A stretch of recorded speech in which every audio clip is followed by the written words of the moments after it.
We are at the DBRAC Subcommittee for West Side Boundaries. This is a working group session. Michael Reiner and, Tony Magliano. Say who you're with. Michael Reiner from PTA representative from DBRAC. From Portland Public Schools. Judy Brennan, staff, Portland Public Schools. Sarah Singer, staff, Portland Public Schools. Jason Trombley, DBRAC Chair. Sheila Martin, DBRAC member and Portland State University. Scott Bailey, SACIT representative, and I live in Grand Cluster. Hector Rocher, DBRAC member and senior equity manager. Erin Barnett, PPS staff and scribe for the committee. Michelle Arntz, Portland Council PTA representative. Sorry. Julie Esparza Brown, PPS board member and Portland State. Over here, John Isaacs, PPS staff. Well, Zach Worthen, I'm PPS staff. And we also have Terry Brady, who is our transportation director.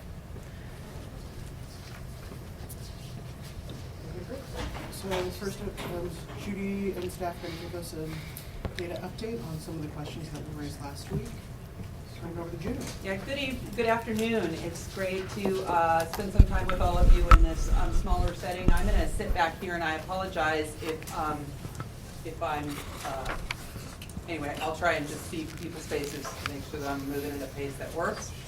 Just sitting here because this is where the pipes are. Over the last week to 2 weeks, you've worked really hard to try and narrow a range of options for changes to the west side that respond to important issues there, and to fit those into the recommendation documents that you're developing for the superintendent. So what we'd like to do, we think it'll take about 30 minutes, is provide you with an overview of where we've been and present to you a revised scenario that you'll see today for the first time. It's things that you've talked about already, but you're seeing it all together as a package for the first time today. And then after that, we are here to listen, follow your directions, answer your questions and more. Okay? Okay. So this first part is we wanted to break down for you the boundary change and program location components that you've looked at before. So over time, we've had different scenarios, and they come to you as a package. This is an opportunity to break it down into the building block level.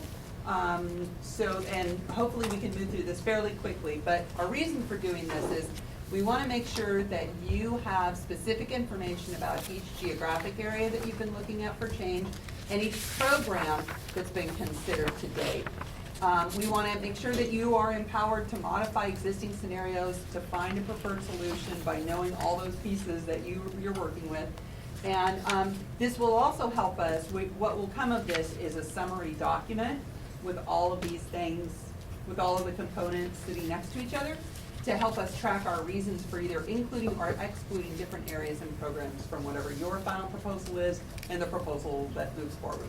Okay, so what I'm going to do now is take you down memory lane for a minute, but essentially I'm going to give you an overview of each geographic area that has been considered for change.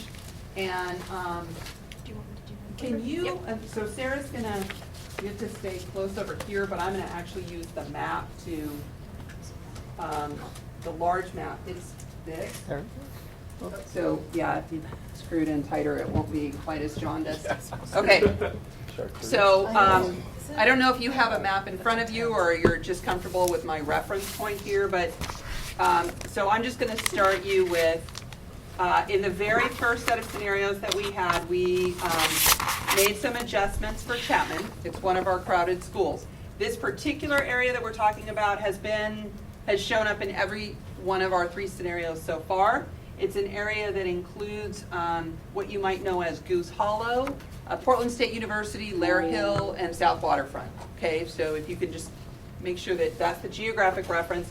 And I'm not going to read everything that's on each of these charts, but I'm just going to leave it up here for a second and give you a chance to see. We are showing you what the resident K-5 enrollment is for each of those areas that we're going to look at. And then what the approximate because the precision of where our map is versus where the numbers of students are might be off by 1 or 2. But the percentage of students who qualify as directly certified for free meals, and the approximate number of students who are in what we describe as historically underserved racial groups. So in this particular area, which is right in here, okay? There's 73 K-5 students, 23% of those students qualify through direct certification for free meals. 11% of these students are historically underserved. So 11% historically underserved, 89% other races. Okay? So, moving on. That's the first area that we considered for change out of Chapman. Again, district average for direct certification is? 26%? Approximately 26%. Okay, thank you. Okay. The next area that was proposed for change out of Chapman was over here by where East Sylvan East Sylvan campus is located. That was in scenarios 1 and 2. It was assigned to Bridle Mile. In scenario 2B, oh, that's a preview. It's going to be assigned to it. Well, forget that line. Shh, you weren't supposed to see that yet. There's 31 kids there, 7% direct certified, 13% historically underserved. Those are 2 areas for Chapman. I think there's one more that you've seen so far. So in scenario 2A, remember we went back to find additional changes for Chapman, and we added this area. So we always had this area, but then we added an area that went up into here, north of Flanders, so about here in north. That's 114 K-5 students and 24% direct certified for free meals, so a higher proportion than what you've seen in other areas. That was in scenario 2A. Okay? All right. So next up, and you have your PowerPoint, so you can make notes if there's any of these areas that you want to come back to and talk about in more details. So next I'm going to describe the boundary changes that you've seen so far for Ainsworth. In scenario 2A, there was a large portion of the Ainsworth boundary right here that was proposed to move to Reiki, and even though it's a geographically, sorry, I'm saying that wrong. It's a portion of the Ainsworth boundary here that was assigned in scenario 2A to Bridle Mile. 31 students, none of whom qualify for free meals at the students that we can count there now. It doesn't mean it wouldn't be in the future. So that was the first change out of Ainsworth. The next Ainsworth change was this large area that would have gone from Ainsworth into Reiki for elementary school, Gray for middle school, and Wilson for high school. So what I'm showing you here is the K-12 totals because it was a K-12 proposed change. Okay, and in that case, 194 students, and you see the estimated demographics with those kids. Okay. In addition, in scenario, okay, so going back to scenarios 1 and 2, the first thing that we proposed out of Bridle Mile was a change that would be at the grades 6 through 12 level. So really not a change for Bridle Mile Elementary, but a change in that area, which is now assigned to West Sylvan and Lincoln, into Gray and Wilson. And at the 6-12 level, and that was the south of Patton, so there's Patton Road. And if you're familiar with the Bridle Mile boundary that does this sort of shape, it's this portion. And it's a total of 434 students at grades 6 through 12 with demographics. That was in scenarios 1 and 2. It was not in scenario 2A, in part because of concerns about the impact of having this elementary area split to 2 different middle schools. So when we came back with scenario 2A, we were doing more boundary changes, and we had a portion of the Reiki boundary. It was right over in here, this area of the Reiki boundary. And that was proposed to move from, let's say this right, this is the proportion that was moving from, actually it's up here, from Reiki into Bridle Mile. So when the big part of Ainsworth was coming into Reiki, some of Reiki was going out to Bridal Mile. And that is would have been a K-12 change out of Reiki, Gray, and Wilson into Bridal Mile, West Sylvan, and Lincoln. And those are the counts and demographics for that little part of the K-12 change.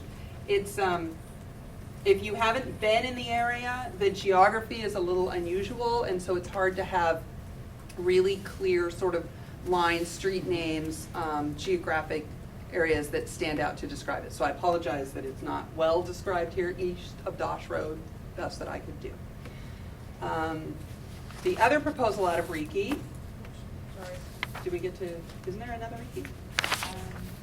There should be another Reiki. There's 2 Reiki ones. There are 2 Reikis. Does it say Reiki 1 and 2? It says Reiki 1 on both of them. Okay, there are 2 Reikis, and Zach is going to find the other Reiki, and we're going to come right back to it. And you just call it out, maybe for numbers, and then so make a note.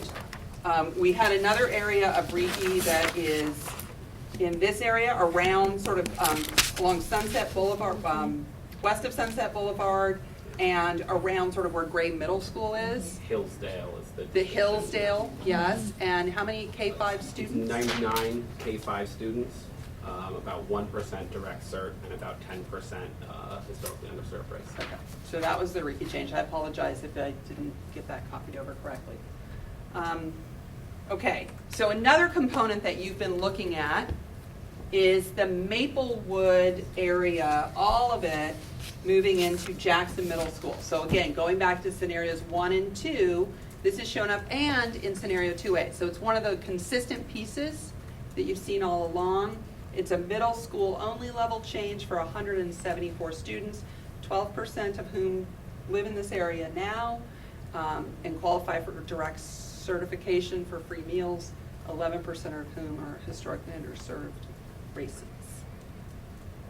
We also added another Maplewood change, which is this small little rectangle that's north of Vermont Street that would come into Hayhurst to help increase the size of the Hayhurst neighborhood program if the Odyssey program moved out. So that little change is 10 students at this time. It's small.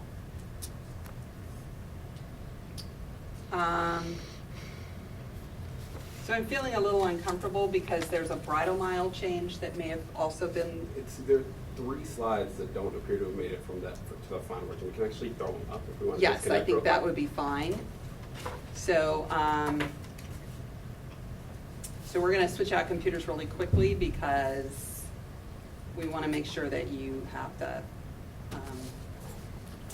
all you need in your thinking. Sorry that it's not on paper, but there's a couple more of these. So as you recall, there was an area for boundary change out of Bridal Mile that was the areas just on the north side of Beaverton Hillsdale Highway. And it scooped down a little bit around the school, but in this area, which we called Bridal Mile 2, so we don't want to show Bridal Mile 3 yet, just Bridal Mile 2. Thank you. It would have been a K-12 level change, so from kindergarten right through high school, from Bridal Mile into Gray and into Wilson. It's 255 students, 20% of whom qualify for direct certification. So, and then 22% are historically underserved. So the other 2 slides that you're talking about, I think did make it in, but they're later in my presentation. Okay. So we talked about Maplewood, we talked about, so I think the last change that we haven't described yet as a component, so just as a piece of a boundary that has been proposed to shift, is the portion of Capitol Hill that would move into Stevenson. And so that's this area here. It includes where Lewis and Clark College is, if you're familiar with Lewis and Clark. And I think you've got the demographics on your page for that. That one we got in there correctly. And it would be a K-5 only change because both schools feed the same middle and high school. So to date, those are all of the specific boundary components that you've looked at. Do you have any clarifying questions about any of those individual components that you want to raise now, or we can come back to it certainly later We thought that they may come back up in your discussion, and it would be helpful for you to see some of the drilled down details of what created those rolled up scenarios, at least for the boundary change piece. Fair enough? Okay, so looks like we're trying to resolve the resolution issue. Is there a Stevenson change? That was the Capitol Hill to That's the last Stevenson. one. Gotcha. Okay, so then the next thing that we want to do, I think I'll just come back. Don't wiggle it. Don't wiggle. No wiggles. No wiggle, wiggle. All right. So then the next thing that we wanted to do is just say, okay, so we put these components together in different pieces along with the Odyssey program, which is 222 K-8 students. That was the other thing that was on the table. And we created some, what you've seen so far as 3 scenarios, and what we'd like to do next is show you a revision on those 4 scenarios. So just as a reminder what our priority enrollment issues have been going through this: overcrowding at Chapman Elementary School, both now and continuing in the future because of growth in the boundary.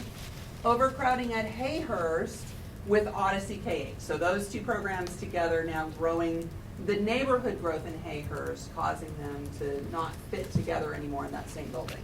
Odyssey as a K-8 program is the same size it's been for a while. And then the sort of the outcome of that was the recognition that moving Hayhurst by itself could result in potential under-enrollment at the remaining neighborhood school without adjustment. So it was a 2-part issue in that building. Continued overcrowding at Lincoln High School, the same phenomena affecting Chapman, also affecting at the high school level, so something that we see continuing through time. Discussion of both the under-enrollment at Skyline as a K-8 school, that's been part of your discussion for a long time, as well as the overcrowding because it's such a small building. And then the seriousness of overcrowding at Capitol Hill really came to light with when we refreshed with 2015 data. So we started this process with 2014 data, and we said it's on our watch list, and then it became something that we really thought we needed a solution for. So the first scenarios that you saw last year dealt with the Chapman crowding issue by boundary change to Ainsworth and Bridle Mile. And this is a really high level elevator speech kind of summary, right? There was much more to this if you go back to all those meeting notes. But essentially there wasn't enough change to offset the future growth, and so you asked us to continue to do more.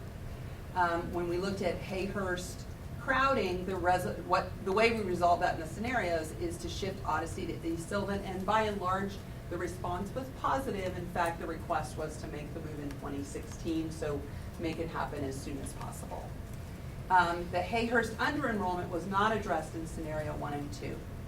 Lincoln crowding was addressed through a boundary change to Wilson. The challenge with that is that it divided at the elementary school level. You reflected that concern to us, asked us to resolve it a different way. Skyline crowding wasn't something that we discussed at that time of scenarios 1 and 2. However, under-enrollment was discussed at that time. Your response, in alignment with the work that's being done on other K-8 schools, is to make an exception to K-8 rules and preferred enrollment sizes for Skyline because of its geographical uniqueness.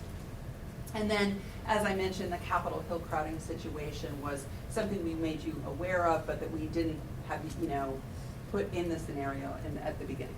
Okay. So we went through a whole round, a month long of community input. You came back with response. We went on winter break. We came back from winter break with a revised scenario that largely built off scenario 2, and it did the following. It addressed Chapman crowding with even greater boundary change to Ainsworth. So it wasn't even split between Ainsworth and Bridle Mile. It was just a lot of change between Chapman and Ainsworth, which caused a ripple effect out of Ainsworth, and that, in fact, ripple effect raised concern. We addressed, again, that Hayhurst crowding was addressed the same way. So that was a consistent carryover from the old scenarios to scenario 2A. The under-enrollment was something that was newly addressed, and it was part of that recipient of ripple effect changes from other places. So Bridle Mile, Maplewood, and Reiki carving pieces of those boundaries and to create a larger boundary for Hayhurst neighborhood. We heard concerns about the walkability and diversity of schools that would be, that would come to play, like, if those boundary changes went through. We addressed Lincoln crowding by these K-12 boundary changes that shifted some areas into what would be the Wilson boundary, but that would start sort of at the kindergarten level into Reiki, into Hayhurst.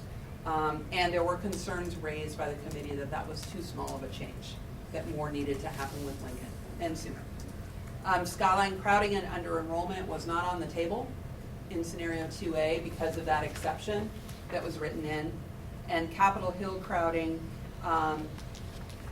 was addressed through a boundary change to Stevenson. I couldn't find specific notes about committee discussion specific to this change. I would say the refrain that we heard from a couple of speakers who were at the Wilson meeting, which was a week ago, was the importance of allowing grandfathering, so phasing that change in. And if there were other important notes on that, we can certainly come back when you this. Okay, so that was in about just a few minutes, the history of DBRAC over the last 4 months.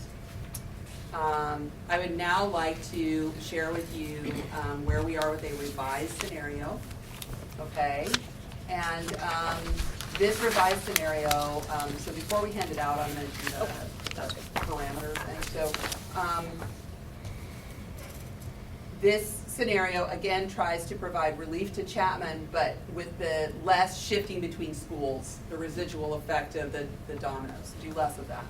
Greater relief for Lincoln than what we saw in scenario 2A, and it considers other program moves to accomplish these goals. So at your last meeting last week, Sarah walked you through what some of those pieces could be and the pros and cons, and now we're actually putting it together in a scenario. So nothing here is really new from what you've seen before. We're just giving it to you in this sort of really methodical way. Hopefully that'll help. Before I show it to you though, we need to acknowledge how amazing it has been through the power of technology largely.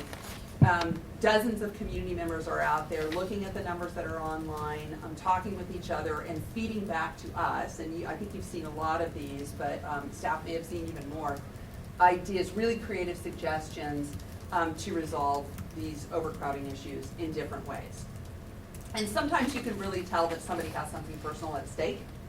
And sometimes I think people are just really pitching in and sort of serving as de facto DBRAC out there on their own. And it's been extraordinary to be the recipients of these things. And we are grateful, and some of it has helped sort of nudge us in thinking through some kinds of changes. But we acknowledge, we really recognized, I would say just a few days ago, maybe a week or so ago, that there are some parameters about how we've been approaching boundary change that might not be as clear to people who maybe either weren't involved in the process months ago, who've come to it just recently, or maybe because there's just been so much information that got buried, but we didn't make it clear enough in the first place, whatever. So we thought we'd take a moment to just explain some of our working parameters. And if these are working parameters that you all would like us to relax or change, now is the time to let us know. But this is a way for our broader community to know as well why some things move forward and why others maybe don't. Okay? All right. So the working parameter around split campuses, we had some suggestions about how we could resolve Chapman by using other campuses. It would still be Chapman, but it'd be Chapman on multiple campuses. We have some experience with this in Portland Public Schools. We have 2 schools right now that operate on split campuses, Chief Joseph Ockley Green and Beverly Cleary. This is a description of how those splits happen across 2 campuses. For Beverly Cleary, it's really 3 campuses. There's about a 1.5 mile difference between the main Fernwood campus and the location of the Rose City Park campus, where grades 1 and 3 are held. So we have real live experience to inform us how well this works and doesn't. And it's amazing how well people can work to make things work. But we have learned that it's very costly to operate, both in terms of the staffing requirements, the operational costs, additional transportation costs, and it creates extremely complicated daily routines for our staff, for our families, for our students. So everybody who's having to go through that experience has that additional sort of challenge and burden. That's what we know when we operate split campuses. And because of that, we are looking, in fact, to actively merge those campuses back in effective ways on the east side.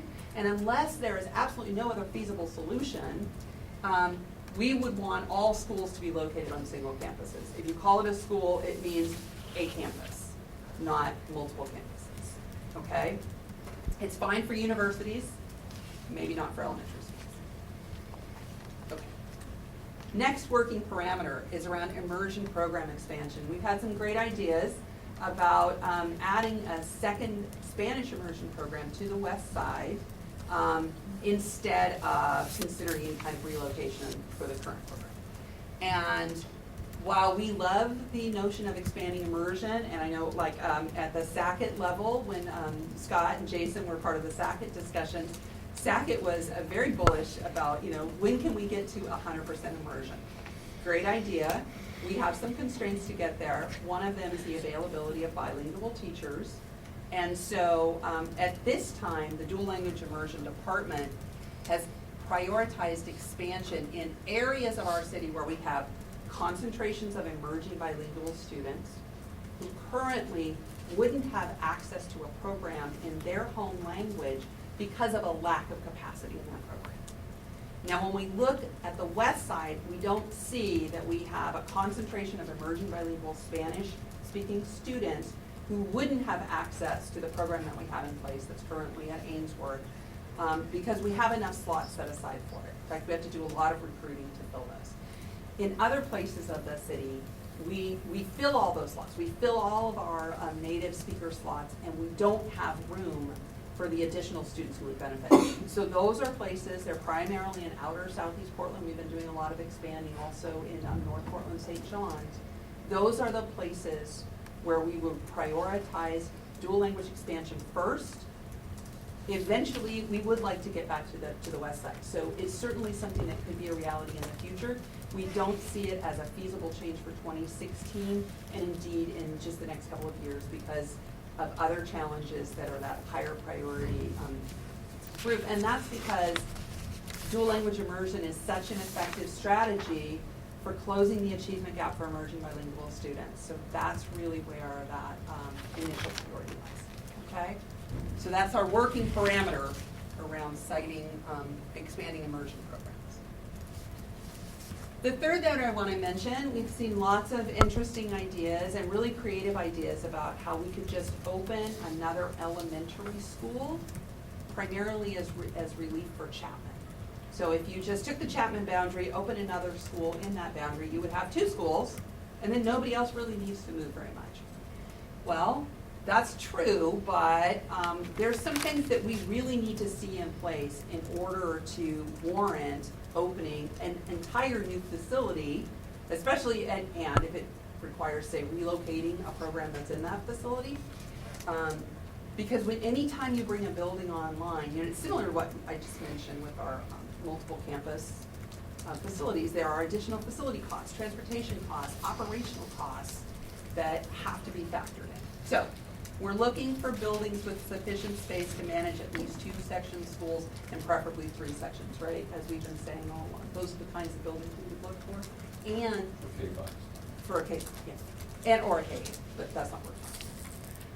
And enough students to meet the preferred enrollment targets in the new school and at nearby schools. So this harkens back to your middle schools dialogue around the size of middle schools. If we say that 450 is the basic enrollment floor, then we wouldn't want to create several middle schools that are below that floor if you can consolidate into smaller numbers of schools with larger enrollment.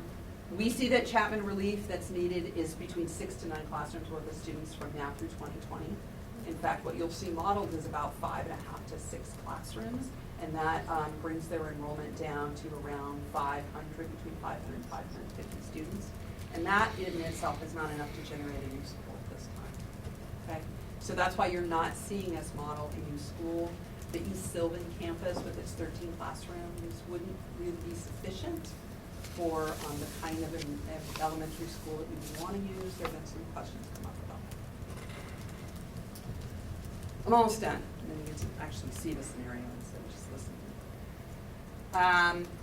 Just a reminder on the 3 rules about focus option changes, which we all get together in a room and we repeat every morning before we start our work. Is that right? So this is a little mantra. No focus option schools or program will be closed through the enrollment balancing process. So this isn't the process to close focus options. In fact, to close any focus option expansion, closure, or reconfiguration will be determined through the educational options review process. So that's coming, and that's where those kinds of questions will land.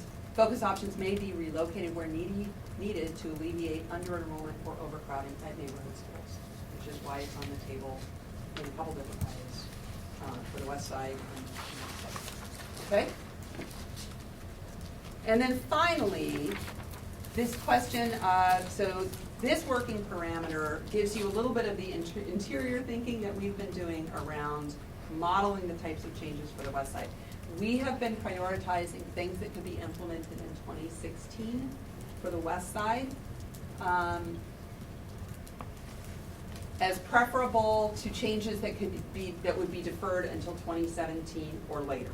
Okay, we see that the west side is one place that, because we're not doing significant reconfiguration, we may indeed be able to affect change now.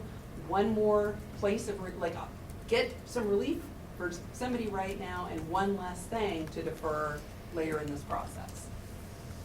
You will see in scenario 2B that it addresses overcrowding on the west side without any cross-river changes. We are not opposed to modeling cross-river changes. We've already done it with you by considering, for example, the Skyline middle grades going to George. However, we believe that we can solve it on the west side without bringing those changes into the mix of the changes that are part of that reconfiguration that wouldn't be able to be implemented until 2017 or later. Okay, so that's why you're not seeing it now. But again, I know that's an important topic. Several of you have raised some really compelling questions around it, and you're probably going to want to discuss it more today. I also want to point out that we are putting it on the map now, putting a little area around parts of this sort of the industrialized Northwest. So you'll see it on your map, and in this area here. So we're so here's the Broadway Bridge. Here's, I know there's been a lot of discussion about the large post office location that may be rezoned in the coming years and perhaps be a place of residential development. There's been a lot of discussion. There's absolutely no rezoning that's underway at this time, but it will be a very large project, and we want to be aware of it and responsive to it. So this area, all the way up into this industrial Northwest, the ESCO site, you all may know, a site for years. It's been a manufacturing location serving Portland, has been sold. We don't know what the future of that site is. It would also be considered, I'm sure, very prime real estate because of its Northwest location. All of this area, we want all that area to be subject to, if it's subject to future residential redevelopment, to be considered for future boundary change at the time of rezoning. So instead of locking it in and saying it's Chapman, West Sylvan, Lincoln forever, if it gets rezoned residential, we would have the right to look at other ways to assign the boundaries then. And some of those areas would be more proximate to east side schools than to other west side schools. All right, so we have a new scenario, and there are copies available in our room next door that we need to hand out. Do you want me to hand it off? Yeah. Oh, okay. There are. Okay. So I'm going to summarize, and then we're just going to open it up for Q&A. So this is just maybe 4 or so slides that are a summary. So the first thing that I want to point out is that we're continuing some of the things that you saw in scenario 2A. So Skyline is staying K, being Lincoln again, no change for them. The Capitol Hill assignment to Stevenson is still in this. The Maplewood change from Gray to Jackson is still in this. But there's some things that are different than what you saw in 2A. So I'm just going to verbally state those right now. You see no boundary change on this scenario between Ainsworth and Reekie, between Reekie and Hayhurst, and between Bridle Mile and Hayhurst. Some of the things that you saw before, you don't see now, also between Reekie and Bridle Mile. So there's no boundary changes for Reekie in this, and there are fewer boundary changes for Hayhurst, different boundary changes. Nothing, I think, moves out of Ainsworth in this scenario.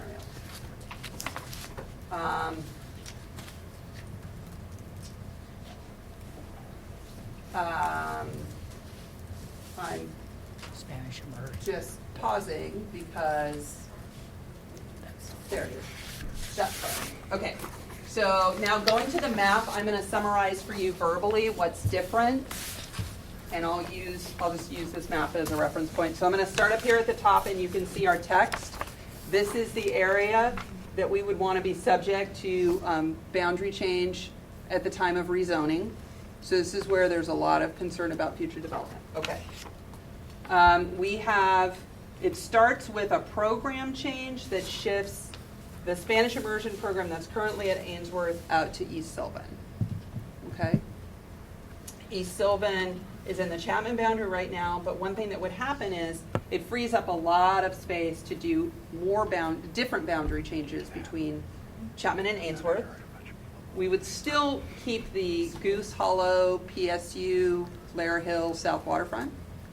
But we would add to that the area where East Sylvan is located right now, as well as some of these sort of the West Hills, the outer northwest portion of the Chapman boundary. So sort of everything out here becomes part of Ainsworth, out of Chapman becomes part of Ainsworth. I want to point out that with the Spanish immersion change of location, it wouldn't affect that feeder pattern. So it stays in West Sylvan and Lincoln. That's what's proposed here. And there's a reason for that. And I'll get to it in a second. So the gray area is going from Chapman to Ainsworth? Correct. On both sides? Chapman to Ainsworth, Chapman to Ainsworth. Gotcha. And that's all contiguous, there's no jumping over some boundary to get to. Yes, we had to make it contiguous. So actually, this is let me say this right, I think this is the Chapman part now. We also have a change that's Bridal Mile neighborhood into Ainsworth. So the Bridal Mile neighborhood would get smaller, starting at the kindergarten level.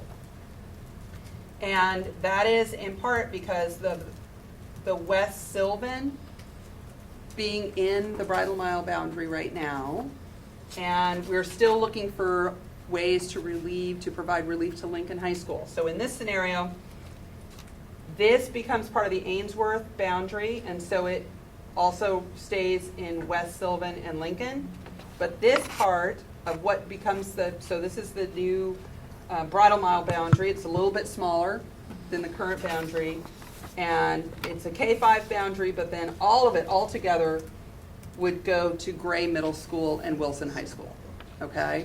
So it's really similar to what you saw in scenario 1 or 2 in terms of the proportion of change between those schools.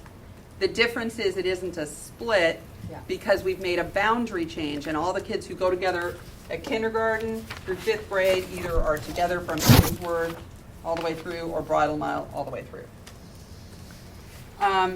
Regarding Hayhurst and Odyssey. Okay, so that, what you're proposing, moving from Bridal Mile, that's the area that includes West Sylvan? Yes. Okay. Yeah, and I'm going to show it to you in just one second. I have Okay. one of those component Thank slides. Odyssey wouldn't be able to go to East Sylvan now. That campus would be used by Spanish immersion. For this scenario, we've located it at Jackson so you can see what the impact are. I want you to know that we as staff are still open to other considerations, but we wanted to model for you the Jackson piece so that you at least know what the impact would be if that was the move. And then there's just a very small boundary change. We kept the Maplewood in, this little area north of Vermont. And so those are the changes for Hayhurst. And, okay, so that's the summary of what's sort of the difference. I mentioned these new components, right? Because we did our component thing a moment ago. And remember, what we'd like to do for you, if this works, is create one, document, like maybe a map on one side and a table on the back that has all of these components laid out next to each other, okay? We would like to have that maybe by Thursday. So here's the new part of the Chapman boundary that hasn't been proposed for change before. It is It is the outer northwest, and it's the outer northwest, and then the area near, this is the area right now that is near East Sylvan. Okay? And then here's that, what we're calling Bridle Mile 3. This is the area that would become part of, West. yes, would become part of Ainsworth. Okay, and so here's Patton Road, and we just trim it down right here, just, it looks like it's like the way the road works. This makes sense, but, you know, one thing that I would say is Bridle Mile gets kind of small in this, and so we might want to look, like there's maybe some room to look at the edges of this map and see if it indeed needs to be that extent of change. Judy, when you describe this part of the current Bridle Mile boundary, moves down to the closer to West Sylvan and Gray. So Here's West Sylvan. So the logic is Right. it's more logical to have them feeding at Ainsworth and West Yeah. Sylvan than to have some of them even drive by West Sylvan. Yeah, so here's West Sylvan, here's your proximity zone for West Sylvan. Yes, you'd be way down here for Robert Gray. Definitely busing students past one middle school to another if you had done this without that change. Yes? The other thing is, I want to just make sure I have, this also ensures that moving Bridle Mile into Gray, it fits. Yeah, so I'm going to talk about those details now. So thinking about our top 3 things that we were trying to achieve with every one of these scenarios, we're just trying to find the better combination of all of these trade-offs to get the best result with the least amount of negative impact. Every time somebody has a negative impact. We just keep shifting them around to see if we can hit it right. So let's start with what we do for Chapman in this scenario.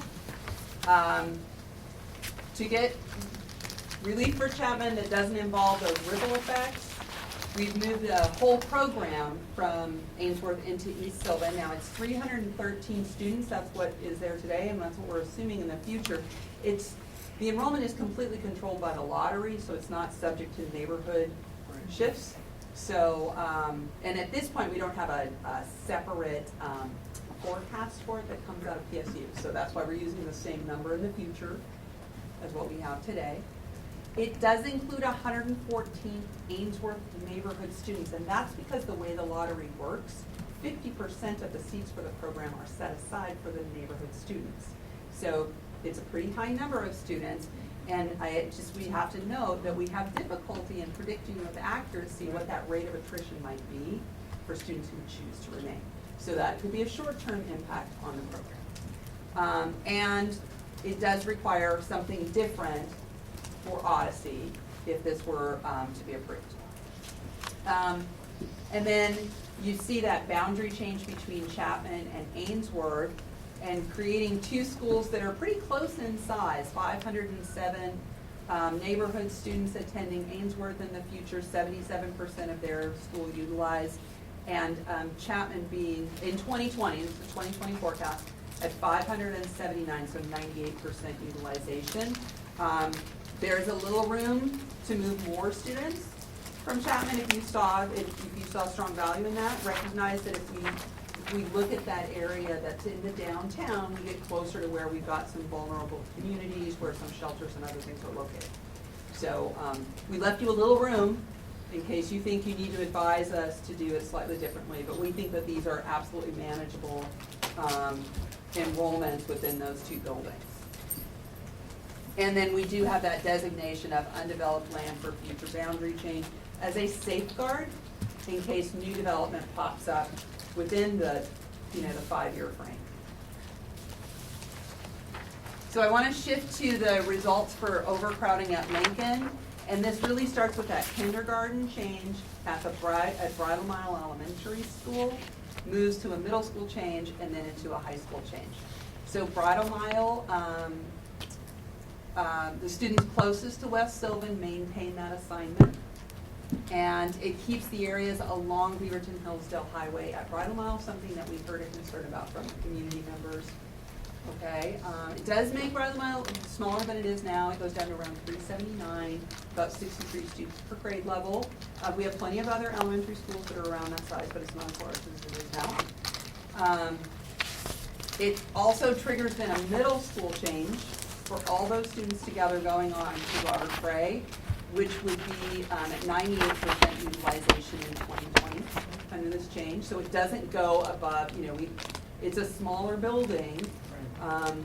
This size boundary change allows, so that's one of the challenges between Bridle Mile being small and Robert Cray being too big. The bigger you make Bridle Mile, And the more chance you have of overcrowding Robert Cray and full change.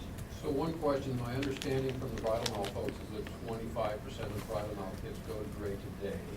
And I'm guessing the biggest percentage of them are the ones that are geographically closer to grade, which would be this group. So are you already taking that into account, or might we be double counting those kids? Boy, are we already taking that into account. In fact, we double checked, triple checked, I don't know how many checks of the numbers we did on that this morning.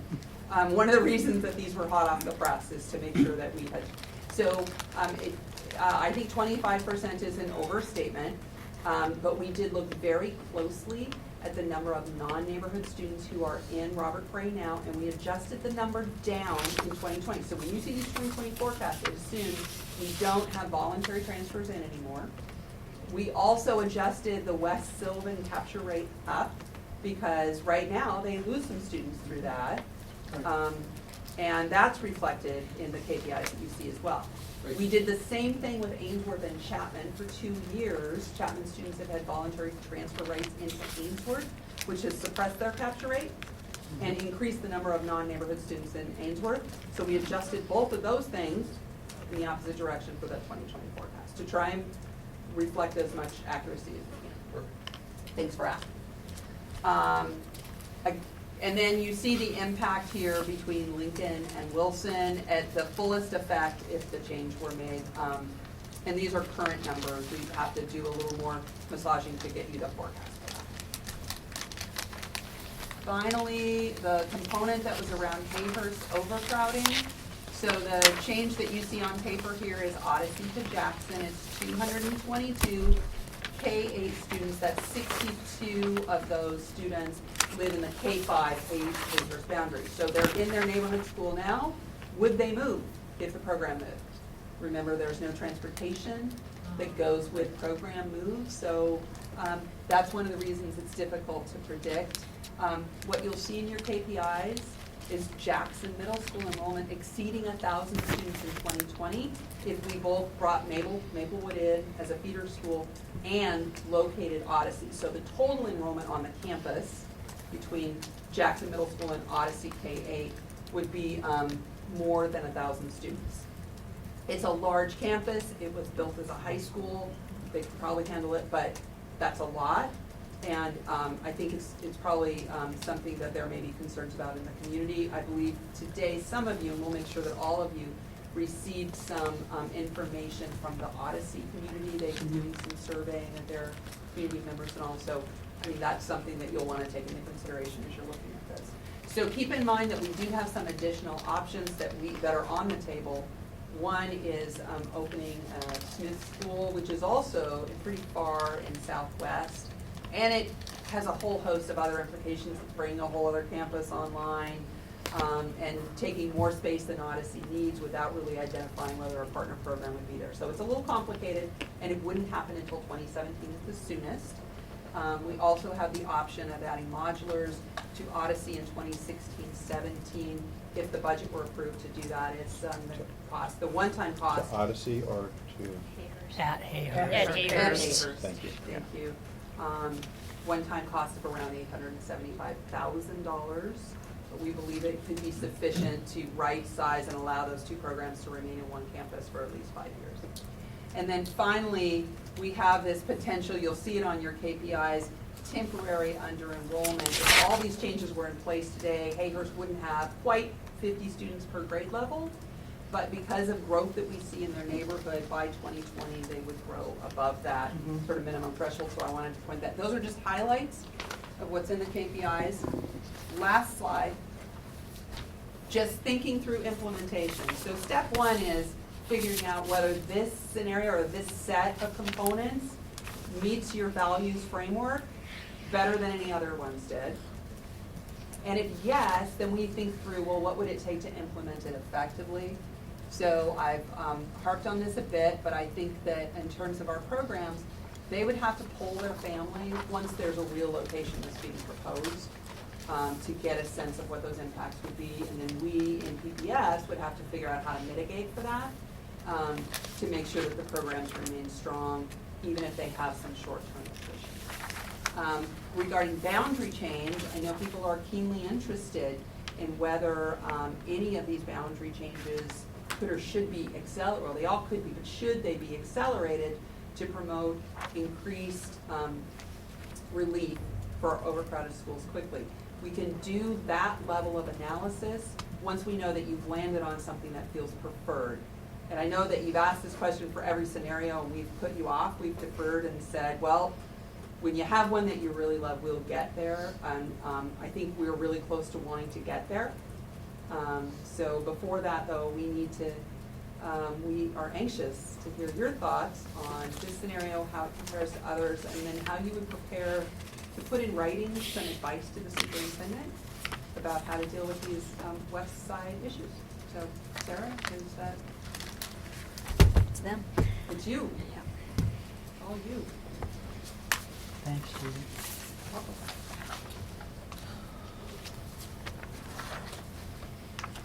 So floor is open for questions.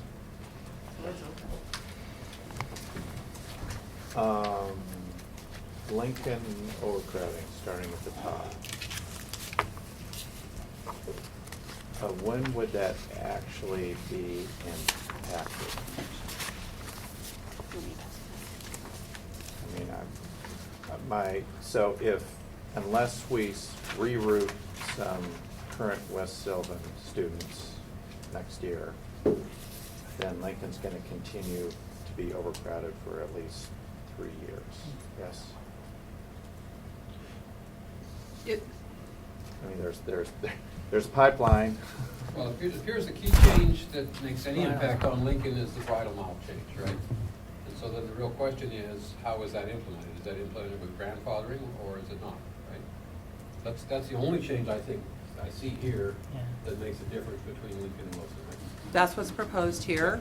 And implementation would begin with next year's 9th graders who live in that, in the portion of what would remain as the Bridle Mile Elementary area would be assigned to Wilson High School, not Lincoln High School. If they had a sibling at Lincoln High School, they would be guaranteed a spot at Lincoln. Okay, so. That would be standard based on current policy. So based on current policy, Yeah. you're saying that would begin immediately with the And freshman class next year. accelerating implementation would be notifying, say, existing freshmen who are at Lincoln High School who live in that portion of the boundary that they would need to shift to Wilson High School the next year. That's what acceleration would feel like. And that number's 1429? Or, yeah. So The sibling enrollment preference, next year. yes, the board could say if you have a sibling, you don't get a guarantee at that school. They could do that for any of those grades as well. So for me, I'm thinking, if I'm looking at Lincoln's current enrollment and what it looks like over the next 5 years, based on the, this This boundary number said it'd be change. 1429 If it's next year. hovering at or near where, I guess. where it currently is over the, next year, for instance, we could actually get by with that, right? We don't need, yes, it would be great if all of a sudden we could move 200 students out of Lincoln and free up, but the impact has to be at least hold Lincoln stable or slowly begin to reduce, not, I don't know that we have to, move 200 students all in one big sweeping move. If that means we have to go back and change board policy, or, I don't know what that looks like though, I guess is what I'm asking. So if we went with current policy, roughly how many West Sylvan 8th graders would attend Wilson next year? So let's look at the total number of, we can give you a back of the envelope on that. And I'm, Claire, Sean, anybody if you want to chime in. So the question at hand Isn't is it the 200 estimated or something? impact by grade level of a Yeah. boundary change with that portion. Okay, so I'm gonna, do we have a high school? No. Oh, there it is. Page, two. Page 2 at the bottom. Doesn't Gotcha. this data Okay. tell us that the enrollment's gonna be Okay. 1429 next year? So this is a total understand. impact of, This doesn't show it So that's phased. not- It just doesn't Next show year. it phased, it just Right. shows like if it all happened at once. So then the question is whether the forecasted growth for Lincoln is in the So this is in early 3 grades or years? in the later grades. If there are sophomores, juniors, and seniors, if there's growth in the later grades, then So- the impact would be slower. every year right now, we expect more eighth graders to come into ninth grade than are in ninth grade now. So it's growing, and there is some infill at upper grades as well.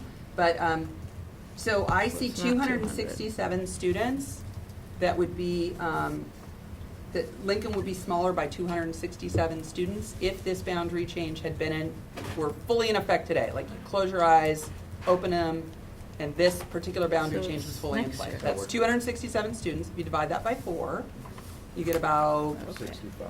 65 students per grade level. So, and that already assumes the capture, that some students have gone elsewhere, because this is attending, not the neighborhood enrollment, I think. So, you can imagine about 2 to 3 kind of classrooms worth of kids that wouldn't be at Lincoln in the first year, but would be at Wilson instead. And then you have, 5 or 6 or 7 the next year, and on until you step into that full 267. The difference is by that time, you've also accounted for growth in there. So some of the kids that have left may have been replaced with new kids because of growth. And some of the kids who would have added to the growth are now moving to the other place. So that, and we can get you something that describes that stepping down with some assumptions in it, if this seems like something you want us to continue to pursue. Yeah, I think the number's probably around 60 students, and I'll tell you how I did my quick math. I said, if you look at scenario 2B, bridle miles at 353, so that's the number of kids that are in that area that's cut off for bridle mile. You divide that by 6, that's about 60 students per grade. So I'm guessing that's a ballpark number, what you might see the first year. Think that's fair?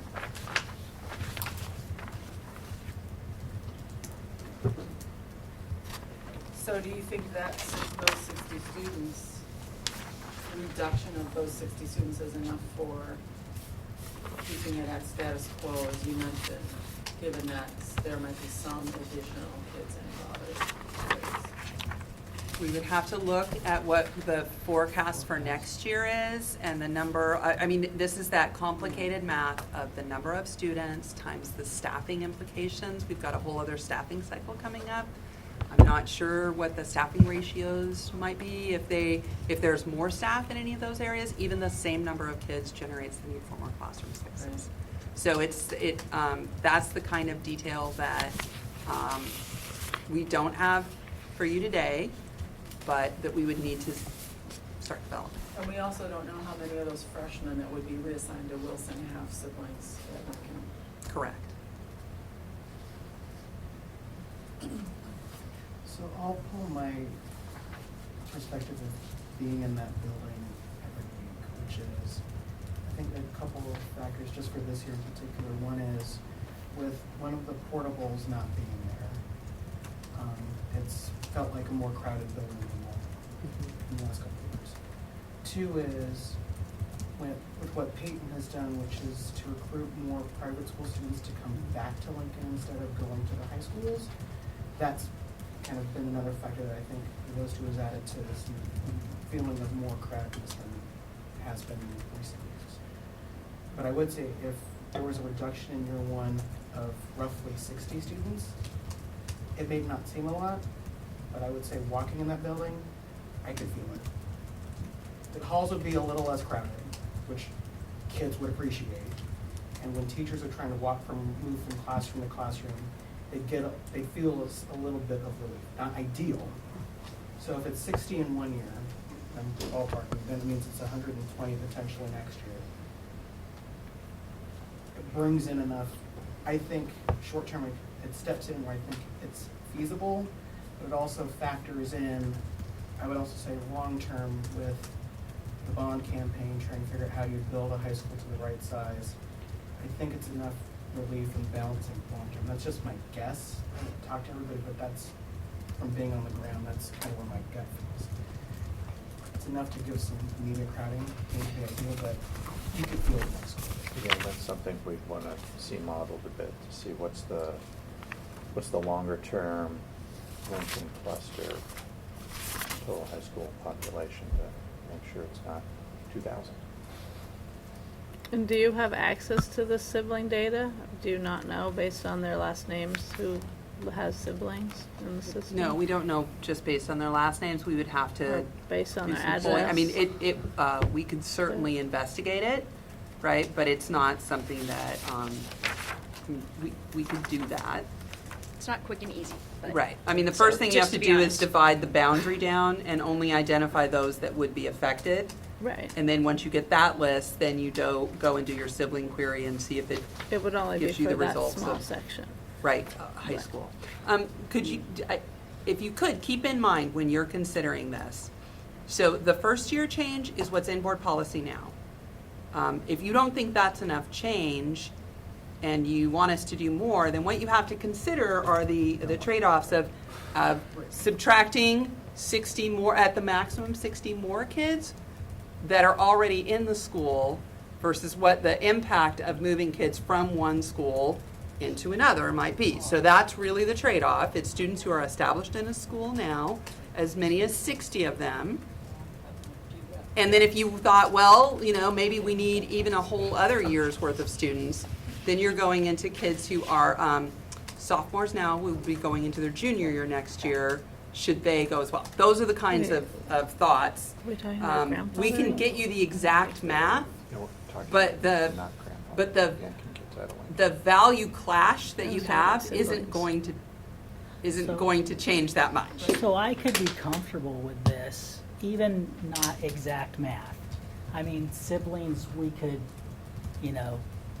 do a short, maybe estimate on the siblings. But if I could just see what we predict the enrollment from Lincoln for next year through 2020 might be, so that I know that it's not going to exceed where it's currently at, I would be okay, because in November, we'll have real clarity on what's going to happen at Lincoln.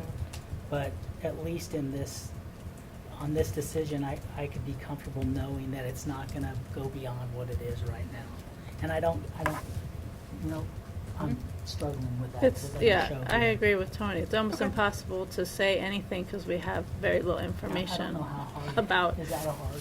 the projected enrollment. And we have no information on utilization, which is really what I look at. So, I mean, in Wow. terms of being right-sized, I think of it being in a range of utilization. The So- utilization at Lincoln's gonna be high until we rebuild it. So maybe we would have a discussion of how high is acceptable.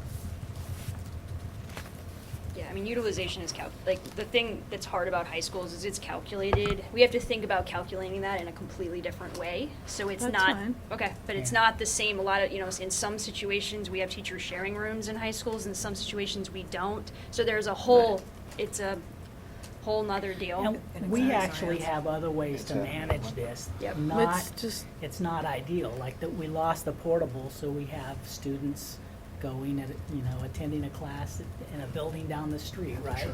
We're rebuilding the modulars this summer. We're taking out the one remaining and putting in 4 new classrooms, right? So what if in November the bond passes and then all of a sudden we're just in this spot where we need additional space for a classroom, we could go back and use the church down the street again. Not optimal, but if that's how we manage until Lincoln's rebuilt, without slicing off more families from their preferred choice high school, you know, maybe that's, So, a couple of things in addition to that. Hearing that you're getting newer portables, thank God, because those ones were installed when I was a freshman. They were supposed to be there for 2 years. Mhm. So I'm glad that they're gonna be replaced. And especially given the issue that like kids are going to class at like the church nearby or the, you know, house nearby, like people are like giving like temporary office space, like we'll house the kids for a free period, things like that. So, when I look at the map, I think the northern piece of Barnwell that's being moved into what I think is Ainsworth, the bit by West Sylvan. That actually makes sense to me because when I was talking with some teen families this weekend who live in that Bridal Mile, but also that West Sylvan area, they were telling me some of the kind of the complexities of their geography. Like one of the benefits, you know, one of their realities is that some of their kids actually live between East and West Sylvan right off of Sunset. And so one of the challenges for them has been, you know, if all of the original Bridal Mile catchment area went to Gray and Wilson, well, there is no public transportation from that part of the boundary all the way down south. However, that it's been okay for that northern end to go to West Sylvan and eventually Lincoln is because, you know, whether it's highway or there's the 58 TriMet bus line that runs along that stretch of Sunset over the course of the day. So at the very least, kids can get to or from school. So I can see from a transportation perspective, some legitimate rationale for moving that northern end into Ainsworth because of that continuity of being able to get, you know, from elementary, high school, whatever. So I see it as a plus there. So question though, if you go that further north end, like Cornell Road, that's a straight shot down to Chapman, but to get to Ainsworth, you're kind of going through downtown, and that's. Can I make a process not very many suggestion kids that there. rather than trying to draw exact lines on this thing, let's kind of talk high level and see if we can live with the scenario. Right. Because I think we're in it, and then we can come back to, you know, start at 50,000 feet, work our way down to exactly where, so I think your point may be very valid, but maybe a little too detailed for One this. question is, do our KPIs tell us, what do our KPIs tell us Yeah. about it?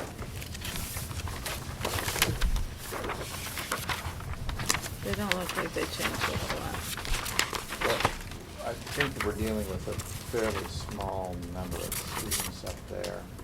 These right here. Yeah, and so it's not gonna show up in the KPIs. No. And I might suggest those two little dots somehow go to Chapman because they seem awfully close. Yeah, this little funny area around Chapman certainly looks like, again, at a more detailed level, those are kids that could walk to Chapman, they could bus somewhere else, you might want to think different. Right. But I, like Scott's saying, I don't think, I looked at the KPIs for distance and it's not really I don't think it's gonna show up. So I was thinking I could pull up our interactive web map, and which you can drill down a little deeper if it's helpful. I'm not inviting you to get deeply in the weeds, but if you have those moments, I can pull it up and you get to see those. So I Okay, think- so I just heard something about the northern part of Chapman. I think Michael's got the right idea, let's do the, Okay, but just so you know, if you get stuck on, but we don't know how many kids it is, we can Right. pull that up when you're on a break or something and get back to Not it, very many. okay? So I have a question that So would somebody mind just what you just talked about, like referencing something on a map that we can, so we can do that? And it doesn't have to be the second, but I don't wanna lose what we were just talking about. It's, let's see if I can, it's, right by Chapman. right around here. North of Cornell. Yeah, there's a couple of kids, Right dots there. on the map, that those kids would be reassigned to Ainsworth when they're really close to Yeah. Chapman, Okay, right around here. all right, thank you. Yeah, these two little dots. I think that's Okay. easy to, Yeah. I mean, Cool, all right. I'm with. Sorry, keep going. So then a question around Gray, if Bridal Mile comes in and Maplewood goes out, right? The Bridal Mile. Comes in and Maplewood goes out. Yeah. Right. Can that be done under current policy? So it's kind of, you kind of have a mix, you give kids a choice, if they are, you know, already at Gray from Maplewood, can they stay for their remaining year or two? Yeah, Yeah, this they is would. the same kind of boundary Stay change to the that highest we talked grade. about everywhere else. So It this- would be phased in, Right. right? So the Maplewood, kids who live in Maplewood neighborhood, who are at Gray now, can stay at Gray to the highest grade. Incoming sixth graders would go to Jackson. If they have a sibling at Gray, those incoming sixth graders could join their sibling at Gray. Now, they also have the right to go to Jackson Yep. at any time. So that's what we would do anywhere it's a boundary change, unless we make, unless we advise an exception that gets recommended to the board and the board votes to make an exception. Okay, and if we do that, does that mean that for some period of time we'll run 2 buses then? One from the Bridal Mile area to Gray and one from the Maplewood area to Gray? That has been past practice. Okay, perfect. Typically for 1 year, Only for there's 1 a year? 1 year transition. That's been past practice. The phasing, it's a 1 year. And then after that, the family would have to manage that transfer. Unless that practice is Go changed. ahead. Okay. So. Sorry, I really want to pull this out for a second. Skip to something else. Yeah. That would be Yeah. Hayhurst. So, under the scenario, Hayhurst has hardly any boundary change, goes to 62% utilization, and goes up slightly to 66%, which means it's pretty Small. under-enrolled for the foreseeable future.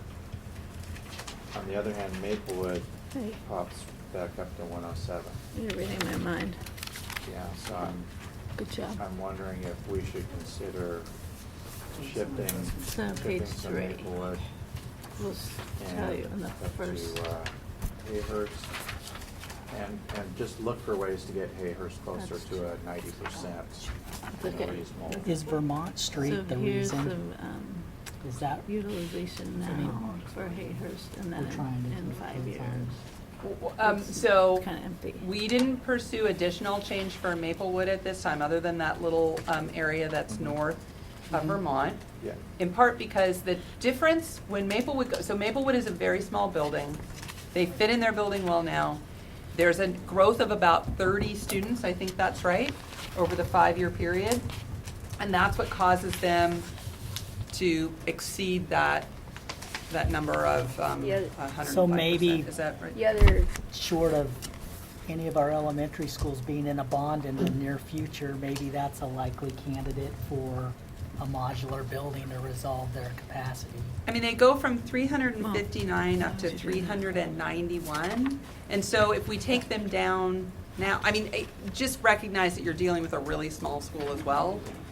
So in our tier of challenges that we were bringing you, we didn't bring that one. But if your advice back to staff, and certainly this is something that could be done at the next level. Overcrowding at Maplewood. It's It was- Hayhurst. the other thing I might, Hayhurst is is if I could just jump in on, Thank you. the other option, just to throw this on the table, is so Odyssey right now, right, is modeled at Jackson. You could keep it at Hayhurst, but expand, add some modulars at Hayhurst. So that's the other option. That also fixes under enrollment to a degree. So those are some other options. But here's my question, and I have this question about the immersion programs too. Yep.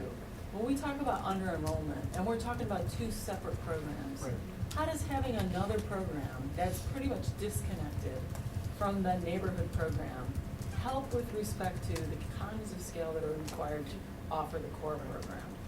It can on enrichments, so I would just offer that, like with art or music or PE, like that's where it actually really can come into play. It can help with things like the school, what we call the school-wide support table. So those are like the non-teaching positions that can sometimes be shared. And we've seen with immersion, like there's also challenges in co-locating programs, which we've seen kind of come to light. But so it can actually help with those pieces. You currently have Yep. one principal for both programs. Yep. Yeah. Yep. And So then- instead of so 2, then right? if you move it into its own building, then It's gotta have its own you add principal. those costs, the secretary, Right. principal, so custodian, those costs get added as an expense to move into its own building. Doesn't it have a good wraparound service, or wraparound services now because of those 2 programs? Yes. So if we Mhm. were to move Odyssey, because I know of some of the apartments that are at Norrisboro, so if we were to move Odyssey, would they lose those services there then for the neighborhoods kids? If you're down to The neighborhood Well, proportion of their depends on which services. overall enrollment is a higher concentration of poverty, English language learners, and et cetera. Right. So those services that are specific for those students They will still would be there. stay in the neighborhood school. Well, I wonder if some of them are Allocate also, less support staff for a smaller school though. Yeah. So in that sense, there'd be potentially less time for students. So that's why Hayhurst is concerned about moving Odyssey out and not having more students Right. added. And so that's why we're bringing this up yeah, now, that's a good point. is what can we do Well, for and I think Michael maybe Hayhurst? can add to this, but we were there with the Odyssey community last week and heard some pretty compelling testimony about how well the programs are working together now. And that included people who were representatives of the Hayhurst neighborhood program. Well, there was only one, and Okay. actually, there was a letter that came in now. Okay. Yeah, Just that's came what in I'm today thinking from about. the Hayhurst community as opposed to the Odyssey Okay. community, saying, we want Odyssey out ASAP, Okay. and then we want you to expand the boundaries in all directions to bring us more kids, because we're worried we're gonna be undersized and not have services. So there's definitely a concern with Right. Odyssey gone. If they don't have enough kids, they're gonna be short on services. They also specified that that another way to approach that would be with No grandfather. no grandfathering. So. But it doesn't really matter to me as long as we don't have a school that's at 62% Right. capacity. So, I guess I have to, so then some of those challenges of co-locating programs may be showing up at Hayhurst rather than the Kumbaya that Maybe. some people are talking about. You've got to figure it's all showing up everywhere. Yeah. Right? Yeah. I mean, and So these are the Yeah, so it's they a want trade-off, them out right. because of the space issue or Yeah. because of the space issue? Well, and Space seems to be what's driving it. They Yeah. seem to have gotten along pretty well. I hadn't heard, like you hear in some other areas, of major conflicts between the two programs. But now they're just to the point where the neighborhood has grown.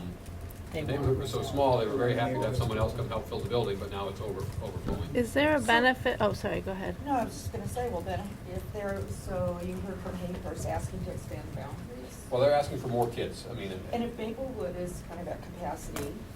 That's what without Scott it, was saying. Right, and change this. Yes, we could. Seems to be, It Yes, seems we like could. you might That's want to an do that. So I had a random Sorry. question. I know this is real micro, but in the upper left corner of Hayhurst, Beaverton Hillsdale goes straight, so Yeah. looks like there's quite a number of kids. That's a big gray dot. I wonder if there's apartment, I mean, these are all Yeah. apartments. That's They're right. Yeah, we're apartments, yeah. in We're the wrong crossing place. Beaverton Hillsdale, which is not ideal. I don't know, maybe they're taking the bus at that point. I'm not sure what's the scale here. So what yeah, if we didn't move Terry's those- nodding, they're bust now. Their bus. They are fun. So that would be more students out of Bridle Mile? Or That's could not you a leave good Bridle idea. Mile and just go into the Maplewood boundaries for Yeah. Hayhurst? I That's think what the I would do. concern about the apartments along the Beaverton Hillsdale Highway was the Bridal Mount community was expressing concern about forcing change onto kids who might be living in apartments Right, along. so Understood. that's what I'm saying, not Yeah. moving these guys, Right. but looking down into the Maplewood boundaries for Hayhurst, Right. just across Vermont, I guess. So. So if I could summarize, You could you would take a say little that bit if more. Hayhurst is on its own in the Hayhurst building without Odyssey, you would want additional support, like additional enrollment increase for them, and you would say look first in the Maplewood boundary because that school is facing overcrowding in the Correct. coming years. That I'm would- just summarizing. That would- Yeah, that would be that's what I logical. think. Crossing right How there. how So I just much, wouldn't- how much is I know, I just- Vermont a Well, it's already boundary huge. street right there? It's Right. Deal. major growth. I They're mean, not we- making and we there could really carve are it no out crosswalks here. other than of at 45th, so it's, He's got I some- wouldn't certainly want my elementary kids. You could cross it with a crossing guard, because there is a Montessori school there, I think, that does that. But you have to be pretty careful about that. So I think Sean had something to share. Just at a high level, if you just look at the average enrollment per grade on page 2, see scenario 2B, you see that most of the schools on the west side, elementary schools on the west side are about 2 sections per grade. Harris is a little small for this scenario, so it's a little under 50 students per grade. But there's not a lot of schools that are 3 sections per grade, so it's not like we could add a whole nother section into Harris. I mean, we could get it a little bit better, like a more healthy 2-section with a boundary change, but there's not enough to get a whole other section. Right. Just in terms of Okay. like proportions.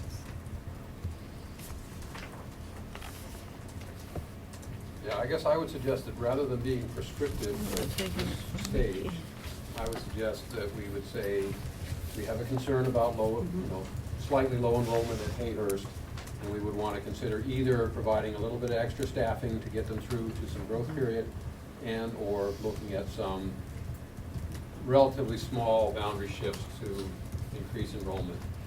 But it's not, as you point out, you can't go wholesale and add a whole nother 100 kids, because then you've got another school that's under enrolled by the time you do that, right? Unless you do changes to 8 different schools. Yeah. Not 3 kids particularly here, bad. and Right then back where you somewhere were. else, right? Exactly. Exactly. And particularly if the level of services that would be provided to those kids could be better or healthier under a higher enrollment scenario.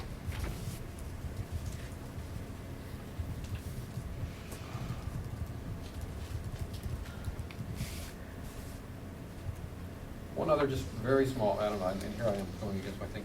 There was a few parents that testified early on about some little finger down there somewhere in the south. Yeah. I've been thinking about South by that. where? I don't know where it was. There was just 1 or 2 streets that just, they said, boy, we're so much closer to this other school and the other one, or we look close, but there's a gully in between or something. Does anybody remember where Yeah. those were? It's in the Markham boundary. Yeah. It's an area that that was part of Smith's school before it was closed, and that is now part of Markham. And they were hoping to have their boundary reassigned, I guess, to Maplewood, thinking that it was, Is it on Taylor's Ferry or is it Yeah.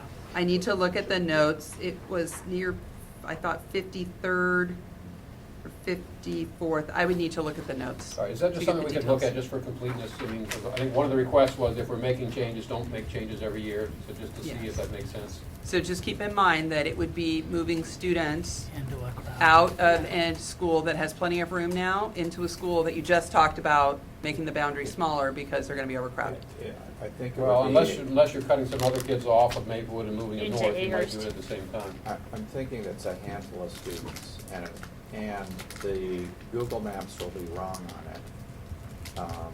The parents told me that Okay. there's a gully, but it shows a street going right. Okay? Oh, yeah, I Yes. remember One of that. those. So it's a pretty obscure little area. Is it off Taylor's Ferry? No, it's more, I think it's more closer. So to- it's Ash Creek, isn't it? Is the? Yeah. Okay, so, let me see if I can get back here. Do you wanna look at this for a minute, or do you No, I wanna just, move on to something no, else? I want you just to kind of look at that when we just kind of finalize that proposal. I don't want to Okay. take any more of the committee's time right now, but I just want to be complete and responsive to the community and look at walkability and things like that, and more holistically. If it is the area that I think it is, you're looking at about 13 K-5 students in that area. Somewhere around here.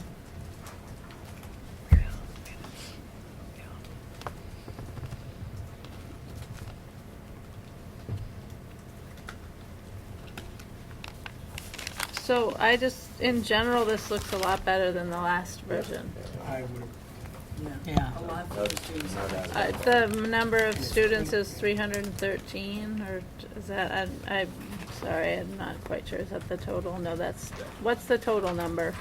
That Of includes the- affected students. That That's includes not, the immersion. that's not the right number. Remember how we compared the different scenarios and the number of kids moved that one graph? So the complaint on the Scenario. previous one was that we were moving 1,000 students to We're impacted. to solve 100 and something student problem. Well, how many are we moving here? Do we have any idea? Yeah. We'd have to add Yes, these up. so, That's sort of our high level Zach? IPNs, right? can we Yeah, but have it's the not really total total number here. of impacted students, just one of the impact columns? Roughly. Yep, in and out. Well, Well, no, it should be the same. right? Because everybody that we move in, we also move out. So not double counting. Just Right, just think- one. Do you have to leave at 5:30? I do. It's 5:33. Oh, yeah. Sorry, guys. It's looking a lot less than it was in the previous scenario, I guess, is my impression, which is something that I appreciate. I also appreciate that it just seems to be a more elegant solution that doesn't involve going across the river, which, if it can be avoided, I think that's nice. So, I like it, I have trouble evaluating it at the high level because the two things, one is we don't have the high school KPIs, and the other is that the averaging, I think what Sheila's pointed out is sometimes we lose some of the details when we look at the average KPIs. We don't get an idea of where the sticky parts are. So I still, And that's what the I, parents tell us. I guess the process question would be is when do we put what happens next? We recommend this or something similar, and it waits for the board to bring it to the community at some point, I or? would suggest something different. I would suggest if we end up agreeing tonight that this sounds pretty reasonable, that we have the affected communities and another opportunity, because now we put something else out there. Well, that's what I'm wondering. An opportunity to comment, and that, Thank you. assuming we have another meeting next week, that we make a final recommendation next week. We don't have If we any want to make meetings any scheduled out changes. for tomorrow. I mean, Okay. Tomorrow's supposed to be our last meeting. We've tried to address almost every concern we've heard, Right. right? And, I think there's been a clear path of, we don't want the split feeder pattern, we didn't impact enough, right? And to me, this hits all of that, right? I think it, So I guess then I would as ask, much is there as, an opportunity for communities to influence exactly, is it this street versus that street for some, just really the right down on the ground details that if we say this is it, within 99%, well, we could make a 1%, 2% change, because certainly as we discussed, it looks like Up there's some there, kids that are right. right close to I think Chapman that are not going there anymore. we should go look So at it might that make more right sense to now. slide this line. I mean, the impacted students may have a reason to make some minor changes. Is there an opportunity? Yeah, Okay, and there may, and I think you want to make sure that you're all like hearing from each other around sort of the content and the process before staff comes up with that plan. So I have another content piece, and that's around East Sylvan, and whether, because the immersion is a K-5 program that's under fewer classrooms, that involve portables, and is the common space large enough at East Sylvan for that many students? So just the suitability of East Sylvan for a K-5 program, whether it's immersion or not immersion. So it has 13 classrooms, not 16 classrooms. The immersion program currently uses, 12, right? 12 classrooms, Right. that leaves one actual classroom For a for computer lab art, or especially. There are other sort of rooms that are not quite classrooms in that building. It's a really unusual building. I would say we would want a staff assessment really soon by walking the space to see if So there are it any has a gym, it challenges. has a cafeteria, it has a play field. It had doesn't have a- 300 6th through 8th grade students in there last year. Right. So, and I don't think that 313 Spanish immersion students are gonna show up in the building in the first year. I think there might be some growth, attrition initially, maybe growth over time, that we may have to consider adding capacity to that building. But it's as adequate as any of our other small K-5 buildings. It just happens to only have 13 instead of 16 classrooms. What happens to services like special ed or a focus program? Do they all Follows the move kids, over? but at a lower proportion because you have fewer students, and it's based on the level of service that those students need. Keep in mind, There's enough, you said there's other classrooms that aren't quite classrooms, but they might serve. they might be able to serve as a smaller, like, small group Yeah. setting. Keep in mind that when you became indoctrinated in the preferred enrollment ranges, those were neighborhood programs.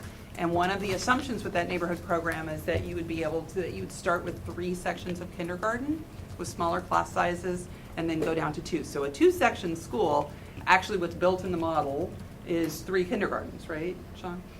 Yeah. But with our focus options, they just start with, 2. Size. So there's some variation that we might be able to expect, and I can't describe exactly what it would be. And I don't want to lead you to believe that there won't be space issues ever in the building, but just know that when we program a school that's all lottery driven, not neighborhood school driven, we have a lot more control and a lot more knowledge about just the number of classrooms that they would need, and there's more predictability in it. This is why we can have a focus option like Winter Haven in a very small building like Brooklyn, consistently using that space, but we know exactly how many classrooms we're gonna need there. Is there much of a difference in the demographics for enrolling that program between the East Sylvan location versus the Ainsworth location? Like, is this a better location for potential native speakers in the community, or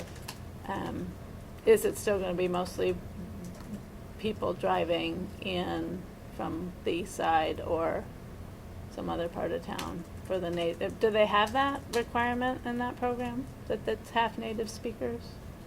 It's not 50% It's at not. this time based on the population in the community. I believe it's growing up to 25% set aside, but essentially we would make room for as many native speakers as we could find. There's some thought that the East Sylvan campus could be more accessible because it's so close to Highway 26.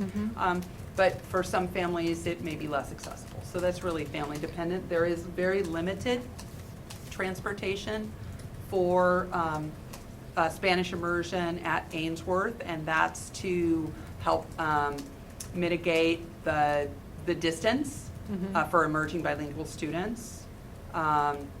That bus isn't full yet because we're still trying to identify more emerging bilingual students every year. So I think what will be in play, it will be one of our implementation discussions, is what the set aside by neighborhood would be in the future for that program. Right now, it's based on the Ainsworth boundary, and the question would be whether that would continue or be modified in some way. And right now, that accounts for 50% of the students who are in the program. So I was assuming that you would still have 50% of the neighborhood, but the neighborhood would just be changing. And so I was wondering if that neighborhood is any different demographically than the neighborhood that it's in now. Well, is neighborhood defined as people who live in the Ainsworth boundary? Yes. So is this Right gonna, now. so, It's still the Ainsworth boundary. okay, so But it's, but the Ainsworth boundary is very different. right, and now it's, that's my question, is the new Ainsworth boundary, Well, if you look at the component And analysis, you see that, that'll give you a quick look. If you look at those little components of the parts that we said that we're removing from Chapman. I think I wrote that down somewhere. I mean, we can But summarize that doesn't for you a little tell more you for the whole completely. thing. I It's will- pretty I will similar. tell you that I had a direct conversation with Debbie Almendaris, who was our DOI director, and her general sense was optimism that this would help improve access for. Okay, that's just my only, that was my question. I mean, that wasn't, she hadn't run any analysis, that was Sure. her sitting down thinking about it, talking it through. Mhm. She has a pretty good sense of it. Okay. And that was her. Yeah, percent DC for the old Ainsworth boundary was 1.4, and it's 5.5 under the new one, so. Yeah. It goes up a And little. it's actually Well- not a lot of bad, it's all good, right? All the Yeah, I changes. would say that I noticed Nothing. too, in looking at those numbers, that in the previous scenario, there was a lot of shifting that, I don't know, this doesn't really change much, but it's not going up dramatically in some areas and down in others, Yeah. and so it's, No red flags. doesn't seem to be. So for me, I'm you know, short of having more clarity on what actually is happening with Lincoln, I think in our guidance document, maybe we make a statement about Maplewood and Skyline with regard to their utilization and what Skyline. might be our plans for addressing that over, because it, you know, we're leaving those as, you know, red items there, right? And we know that. Oh, I see what you're saying. We know that it has to be addressed at some point. What might we consider in doing that? Or at least make a comment that district staff need to address that in the near future. So I was gonna say, so I think something that you could consider is if this scenario, you say the big moves, this is the best, this is the plan we are ready to recommend to the full committee, okay? And the subcommittee worked yesterday, they put some language in that would, I think, are comparable to things you're bringing up, Michael, like, you know, look at the details of the boundaries, work with the community. Theirs were around, so you've all heard public comment from Jefferson Cluster families about implementing the Ockley Green Middle School in 2016. So they included in their recommendation that you're gonna see on Thursday in that part of it, language that basically made a strong request of the district to do a strong analysis to see if that is possible, okay? They didn't feel like they could say yes or no, but so that's something you can do in this recommendation. You could say, these big pieces are what we recommend, and we would strongly urge PPS in implementing it to work with the community on details of the boundary, make sure that the actual line. To make sure that And they're they're. actually Does that gonna make sense? I'm not- see yeah, it tomorrow, I'm riffing right? here a little bit, but that's what the There's a full subcommittee's been report, working with yeah. Aaron on that you can do in order to land this. So do we So want? I think you guys sorry. are gonna see that tomorrow, is that right? So the intention is that I will do a write-through tonight, and that the draft, that the committee would get some type of a draft tomorrow. I mean, it's all in it's the Google Doc, right? It just would be more written through, which is what I plan to do once this is over. And what John is talking about is in there now. Yes, it's in there now. The big concern I have with this one is certainly from listening to the Odyssey families. They said, there may be some written in the email that I haven't had a chance to see yet. They kind of said, we would be happy in general with moving to Sylvan, with moving to Smith. We really have some fairly serious concerns and don't feel welcome at Jackson. We really don't want to go there. I read that. And so I'm wondering, is that what we want to say? We listened, but that's all we got for you? Or do we want to look a little bit more at maybe either the portable solution, which had some downsides, because they'd have to be down on the playing fields apparently because of no There's- sprinklers in have the to be building, they can't be within 60 feet 60 or something. feet of the building. Which puts them down, or looking at Smith rather than Odyssey, or rather than Jackson. Well, I think we need to make a move next year. And if East Sylvan is gone, Jackson's the only alternative. Because Smith I is heard 2 the years principal off. say, or I heard through your notes, I wasn't there, that the principal said they could make it work another year. Another year. I And that it heard would be very too. difficult, but they could do it. Yeah. They So- also could swing to Jackson for a year and move into Smith, but I don't know that we really want to open. So that's a substantial amount of reconfiguration of what Right. Jackson does and who's there. I mean, Yeah. the Right. primary element of concern is that you have about 160 K-5 kids that would be sharing a campus with 700 middle schoolers. So it Right. isn't the same as a K-8, where proportionately you have about the same number of students all the way through. How do you create an environment that is safe and effective instruction on both sides? Using the library, using the gym, using the cafeteria, arrivals, dismissals. There are pieces of it that are not impossible, but they will require a whole lot of transition planning, support, and potentially costs along the way. And while you're doing that, it's really sunk cost if you only keep it for a year. Right. So the question is it worth the cost if you want to just move to something else soon after?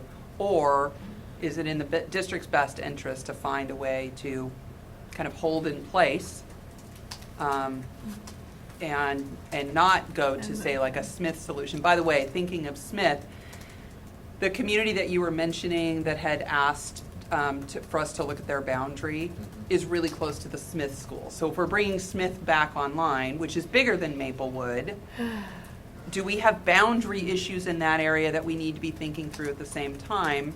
Are we making the program decision before any kind of boundary options for that school? And does that put us in a good position to make best use of our facilities I don't think so. with some neighborhood growth? So that's some of the complexity of saying, well, it's a 1 year at Jackson, but then we'll go to Smith after that. See, I think that- I thought of Jackson as an interim only when I didn't know that there was a 1 year, we could survive another year in the building. That changes the whole dynamic because now it gives you time to consider whether modulars are the appropriate solution or if it's Smith, right? And there's a lot of things that have to be thought about Smith. Rather, it's a building and would it work? Yes, but there's a lot of other things you have to consider. Am I correct also, if it's a modular, it's middle of next year No, or just even? forget about it. It's a 2017 school year, so it would Even take for the us- modular? Yes. Yeah. Okay, Yeah, so that's a it's different not piece of a good information. idea. You wouldn't do a mid-year? You wouldn't do a mid-year move Oh, then? we could Because it's the probably same have kids. it done in the Yeah. in the middle of the year. Oh, but okay. Yes, Yeah. I'm sorry. I personally think that Smith should be retained for the neighborhood growth in that area, because it seems like Maplewood and Capitol Hill are both growing, and it's right there.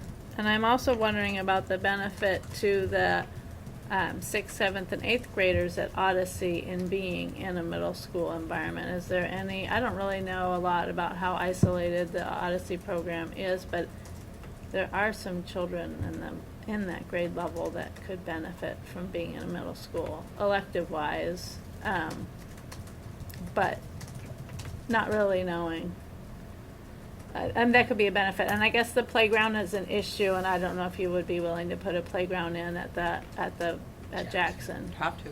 We would if they were. Well, you gonna don't be put there them at for other over- schools. Yeah. You don't think you have to. So there's no playground now For- Right. that's For K. appropriate for K5s. K-5, so they just would never be able to go outside. Right. Well, they That's just, not there's. just Well, keep no, it- that's not true. I mean, if you talk to the Playworks people, they actually prefer non-playgrounds and find that organized play through other methods is better for kids, so. If that's interior space is available. certainly a possibility. So is your writer, is this one place where you consider also this is the direction we want to give right now, that, I mean, if indeed Odyssey could stay, that you create a year of planning for the appropriate next steps, For going to Jackson. or Smith? I really think Smith should be, I think if they're Or going to Jackson, co-located, they go. located. It doesn't help anybody to have Yeah. them idle for a year. Right. That's unnecessary misery. But for- Jackson's not a 1 year solution. Right, yeah. no, That's it what would I'm be saying. the Yeah. thing. It would Right. be, that would be, and is the layout of the high school such that there's like a wing or an area I that was wondering that. It's, is, it's in modules and it just so happens I counted those today. well, excellent. But if you, like, are sharing a library and cafeteria space. It's you built, still- and I didn't bring it, it's built around media centers in hubs, and I think there were 10 or 11 classrooms Mhm. around the media center. On the second floor, I think. On the lower floors, I don't think there's that many. It would have to be lower floors. Yeah. I mean, at least part of the program would have to be lower floors. Right. Because of the kids. Again, for continuity, small program in one place, you want to keep those classrooms as close together as you Yeah. can. Avoid using multiple floors if you can. Keep in mind, there is an MECP early ed program there now, so we do have pre-K kids on the site, so at least some of the They're facilities surviving. work for small. They're not there all day. We don't have the cafeteria, and other issues. Does this require that they leave? It would require that they leave. And is there a place for them to go? We are always in the business of finding places for programs to go. Excellent. So Okay. that's a yes. Without stepping out of line, if it was a K-5, Odyssey was a K-5, and the 6 through 8 was absorbed into Jackson with some programming enhancements that address the continuity of their program. I mean, Yeah, but we're not reconfiguring programs No. through Right. DBRAC. no. So can I ask a Out of process bounds. question?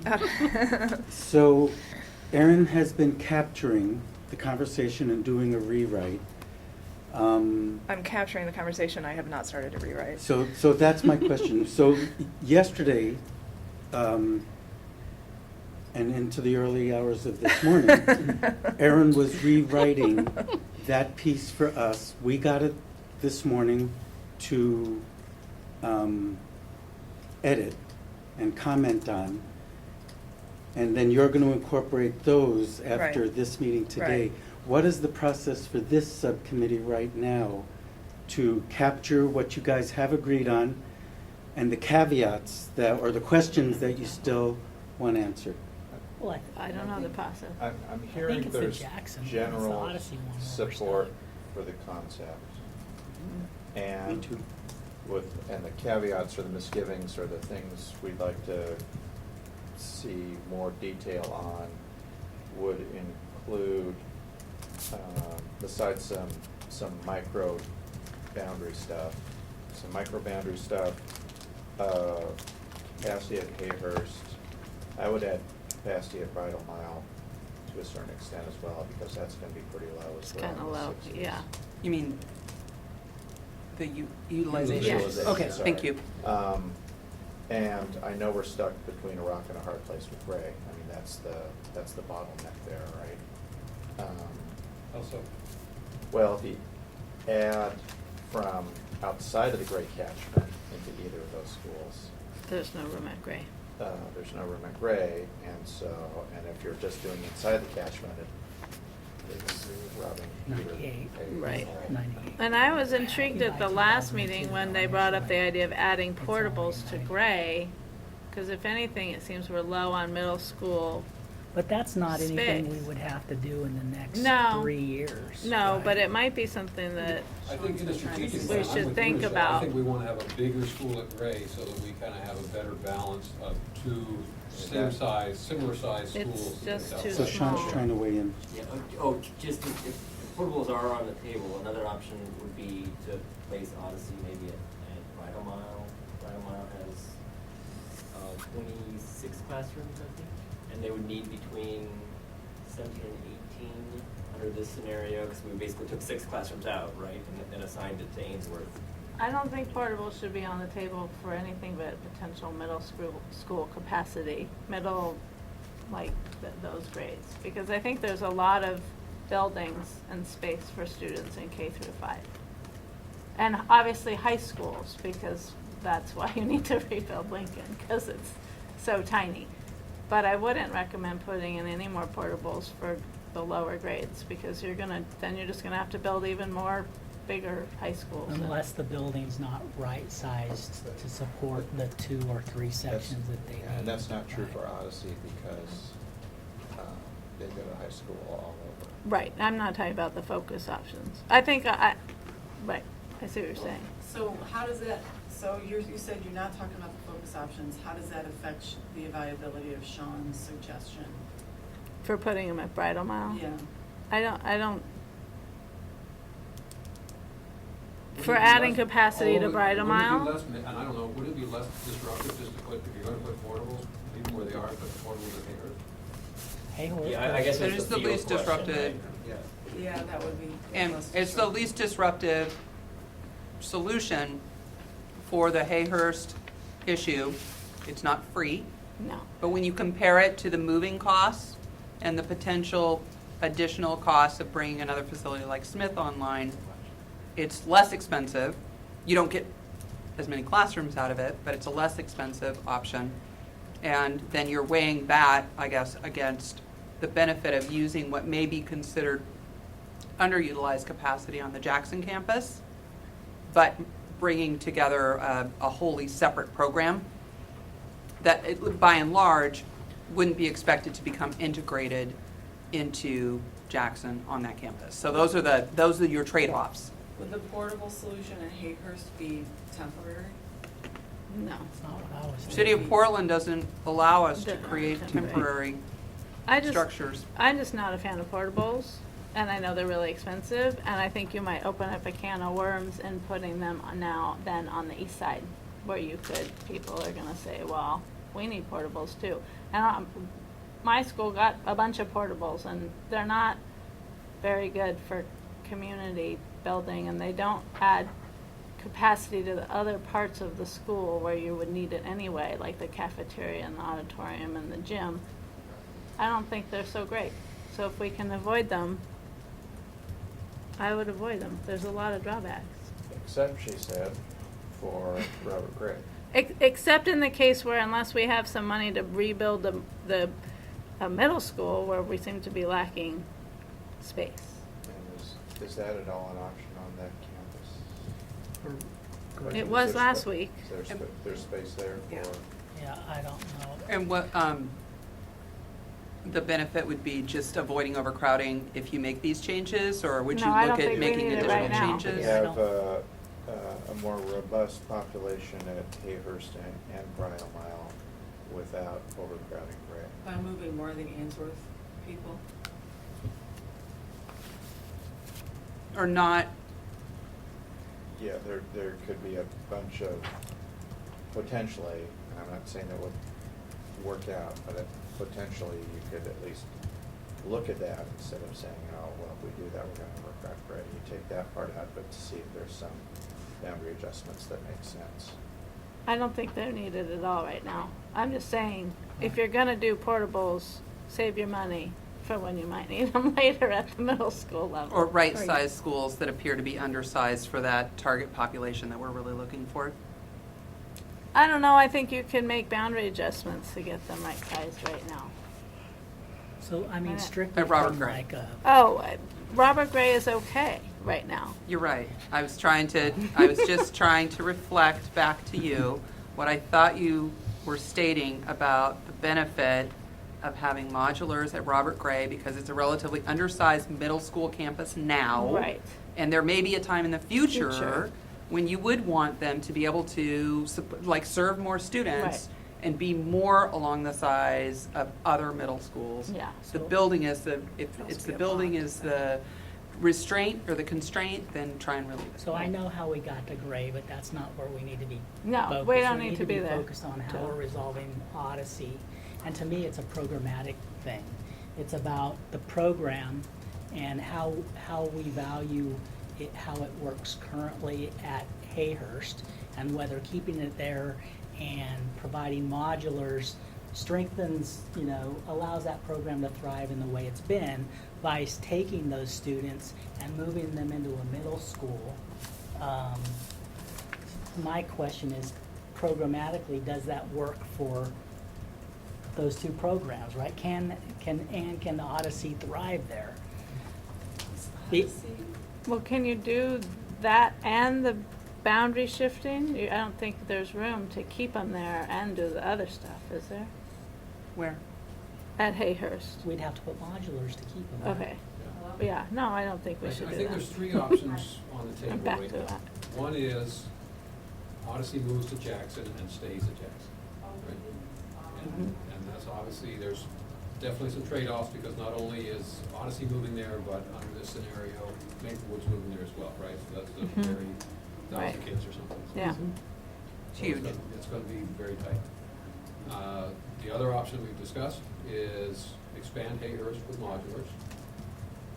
And then the third one is tough it out somehow at Hayhurst for a year until Smith is ready. I think those are the three, right? Pretty much. Sylvan's off the table at this point. They'll have to tough it out. If you make these changes, Sylvan's unavailable. Right. And they'll have to tough it out for a little bit, even for the modular solution, Yep. because we won't Right. have it ready for Right. summer Right. next school. I mean, if it was a choice between Smith and modulars, I'd just go for Smith. I mean, because eventually, my understanding is that the growth in that part of town is gonna be significant enough, maybe not in 5 years, but in 10 or longer, that you're gonna need to open that building for the neighborhood Yeah. growth. You're gonna need to do something about it anyway, And Long-term. as a landlord. Right. So, I think but. that was the other thing that Judy mentioned when we looked at this. Viable. I don't know about moving Odyssey in the nice new building and then potentially asking them to leave because the neighborhood's exploded Right. in another 5 years. But that's, I mean, that could be true for anybody at any point in time, but that's the whole thing about focus options. I mean, it really is. They're, you know, in terms of where they stack up with neighborhood. they always draw from the neighborhood. Well, that's they the are other by thing. Unless nature kids would more draw from the portable neighborhood. than a neighborhood program. Right. They are by nature more portable, they draw kids from broader areas, they can be moved as an intact unit, instead of being phased in or out the way we do with neighborhoods. So And to that point, there's the two potential for moves that. we're proposing are moving to focus options. Exactly. Right. And So so, that- I don't know, I Okay. guess if we had to vote, I'd still vote for putting them at Jackson. But that's, Good to know. so here's my other graph to bring out. If we move it to Jackson, I would expect in a couple of years that, there's 60 Hayhurst families, and I would expect that to drop down, and Markham, Mhm. and perhaps Stevenson or Capitol Hill, some of the other ones, to move up. Is there a lottery competitive? It is, but the applicant pool is strongly influenced by proximity, and this is where the lack of transportation is a factor there, just the ease of accessibility. Keep in mind that when you're moving further south and west, for people that live more centrally, you're moving sort of against the flow of like on the way to work, on the way to Right. I other don't know things. how many people they draw from the east side from the students. Very few. Probably gotta get. 11%. 11%, Yeah, thank you. not much. Yeah. They're, I think They we're are Predominantly a Wilson cluster program. Yeah. Yeah. These are all Wilson cluster locations. They might Yeah. be One thing second. to recognize is there's great interest in something more than just, the base level, what we can offer kids, right? When I talked to a number of these parents, they said, we applied to Odyssey, we applied to Spanish language immersion up at Ainsworth, hoping we get into one or the other, because they Right. really want the best education for their kids. And so, that's the other thing, if you moved it to Smith, there would be room to go to another section if we wanted to do that, either for them or some other kind of focus option. Unless we need that for Yes, neighborhood that's- growth. that's- The other thing that was important and came up in the community meeting is that a key to their program at Odyssey is they produce plays. Several plays during the year. They're multi-grade level productions, and so access to a stage is really important. And beyond what you would expect in a normal, like for 220 kids in 10 classrooms. So thinking about co-location, that would have to fit really well in And the there. stage It works very well for them at Hayhurst, how they share the space where the stage is, but it's something that would have to also work very well in order for their program to remain doing what it does now. So what I feel like is, I don't have enough information to I kind of agree. choose which of those options is best. And I think the school communities might want to have more weight in that decision, and certainly vetting buildings and all that Or- stuff. And cost may be a piece of it too. And they would share a principal then? The Jackson principal would be the principal for the Odyssey, or they have their own? That would have to be determined. When we have, for example, when we've had access, like it used to be at Sabin, Right. and they had different models there. One, it was under one principal, and then two, it became two separate administrators. Our relationship with Rose City Park, Access, and Beverly Cleary Neighborhood together as their separate administrators, so. And maybe it sounds like there's 3 options here that the superintendent She could pick. could toy with, right? I like We're- that. I think We've that's- proposed, the advantages and Yeah. disadvantages. I That's mean, there's exactly good reasons why to go to Smith and leave them in the interim, right? Right. If we think that's maybe, then Jackson and then, And then in the interim, she'll get all the comments from. right. And I'm just. So I know that you guys are getting close to the time. I'm just going to interrupt for a second because I see like Sheila's getting ready to leave and all, and we had asked you to stay till 6. We're a little past 6 now. I can stay longer. We don't have to leave yet. But I think before people start leaving, if we could summarize sort of where you are in terms of action items on this proposal, I think that would be most important for us to collectively hear right now. So you have a meeting coming Thursday. You are working on behalf of the whole committee. Do you have a sense of what you're ready to, areas where you're ready to make a recommendation, even if the recommendation is there's still 3 things that need more work? Do you want me I to heard, summarize what I heard? Yeah, that's I mean, do helpful? you want to just go Is that helpful? around and state where you are? Do you? I can state what I think I heard, and then if I'm not cutting it, does that work for you guys? Great. Okay.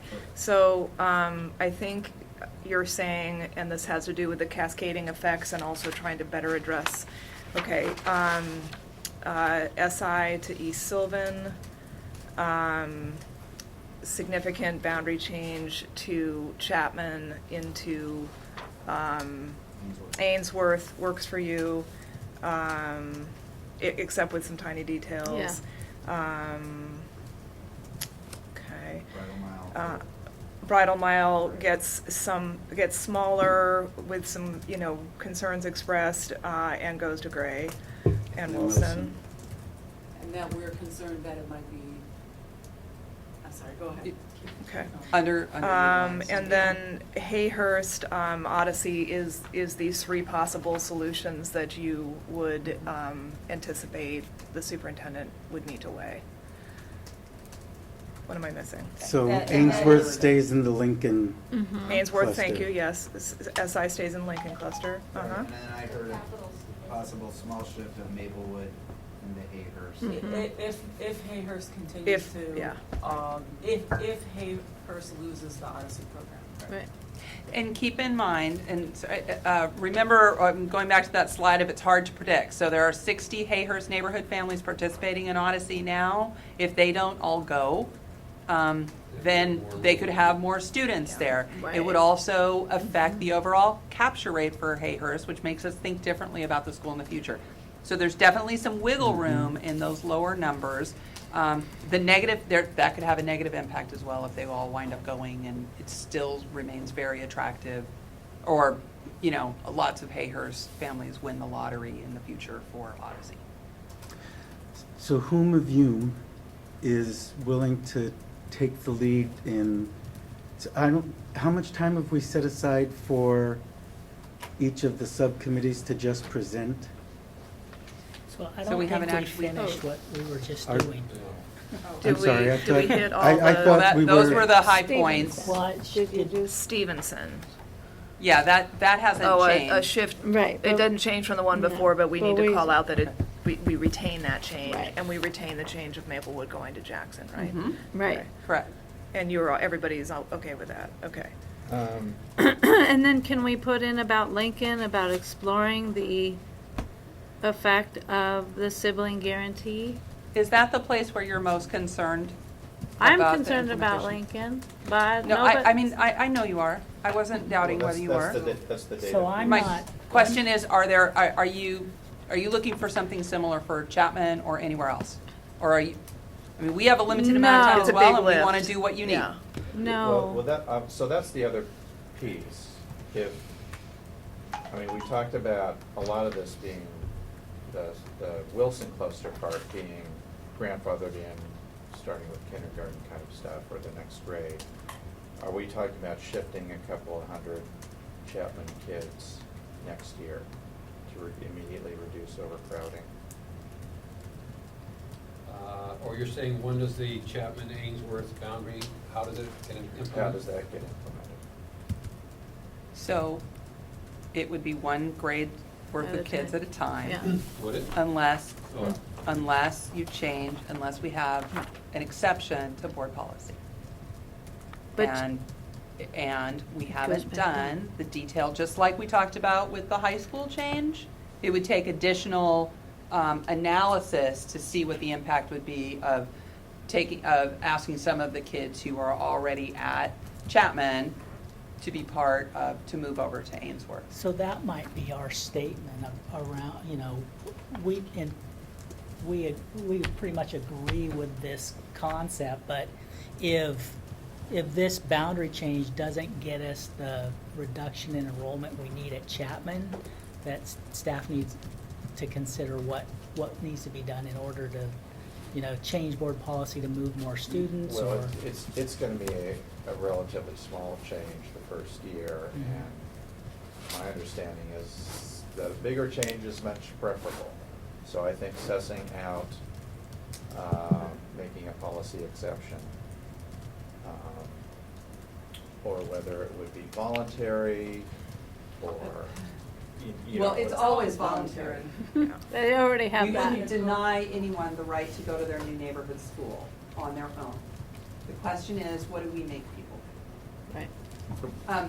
So this is just a quick view of something that we would, something like this would look like this, that we would try and come back to you, that would give you, and it's at the high school, because that's what we were talking about before. Oh, I hate that yellow. Where Lincoln, if it had no change, what do we expect enrollment to be by year, right? If we implemented the boundary change as proposed, you would have grade 1, grade 2, grade 3, grade 4. Okay. And then what's the net enrollment from here to here as you phase it in? That seems to me what you were asking us for. I want to clarify to make sure that we give you back.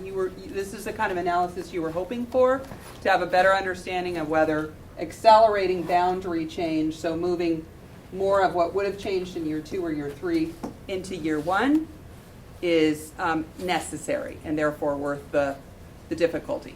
You would want something similar with the changes out of Chapman? Do I understand? It probably seems like a good idea.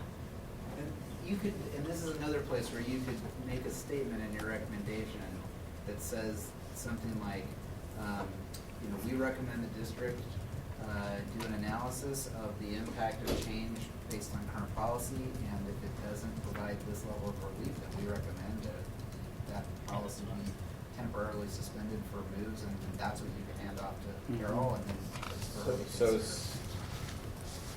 in terms of what we're hearing from the Chapman community, you know, there's a difference between sort of a, hey, we need relief now, and saying, yeah, move my second grader. Right. And I think that's another piece of. I think you heard a lot of concern for, this isn't gonna do enough when we hit 2020, you know, all these developments going up. That's what I heard. I mean, I'm just giving my own take as Well, I heard it's pretty miserable down there now for a bunch of kids. Yeah, it's been, I mean, we've acknowledged it's very, really bad. Yeah, same with Lincoln, that it's, well, maybe not for the I don't kids, know, but I for heard the the same thing teachers. From Lincoln. I've heard Lincoln Well, family from, saying we'd rather tough it out than but go you've heard it somewhere from the else, but- I've heard it from the teachers that it's the staff, that it's extremely crowded. Like, I understand that Lincoln would rather be crowded than move, but I don't know if that's true for Chapman.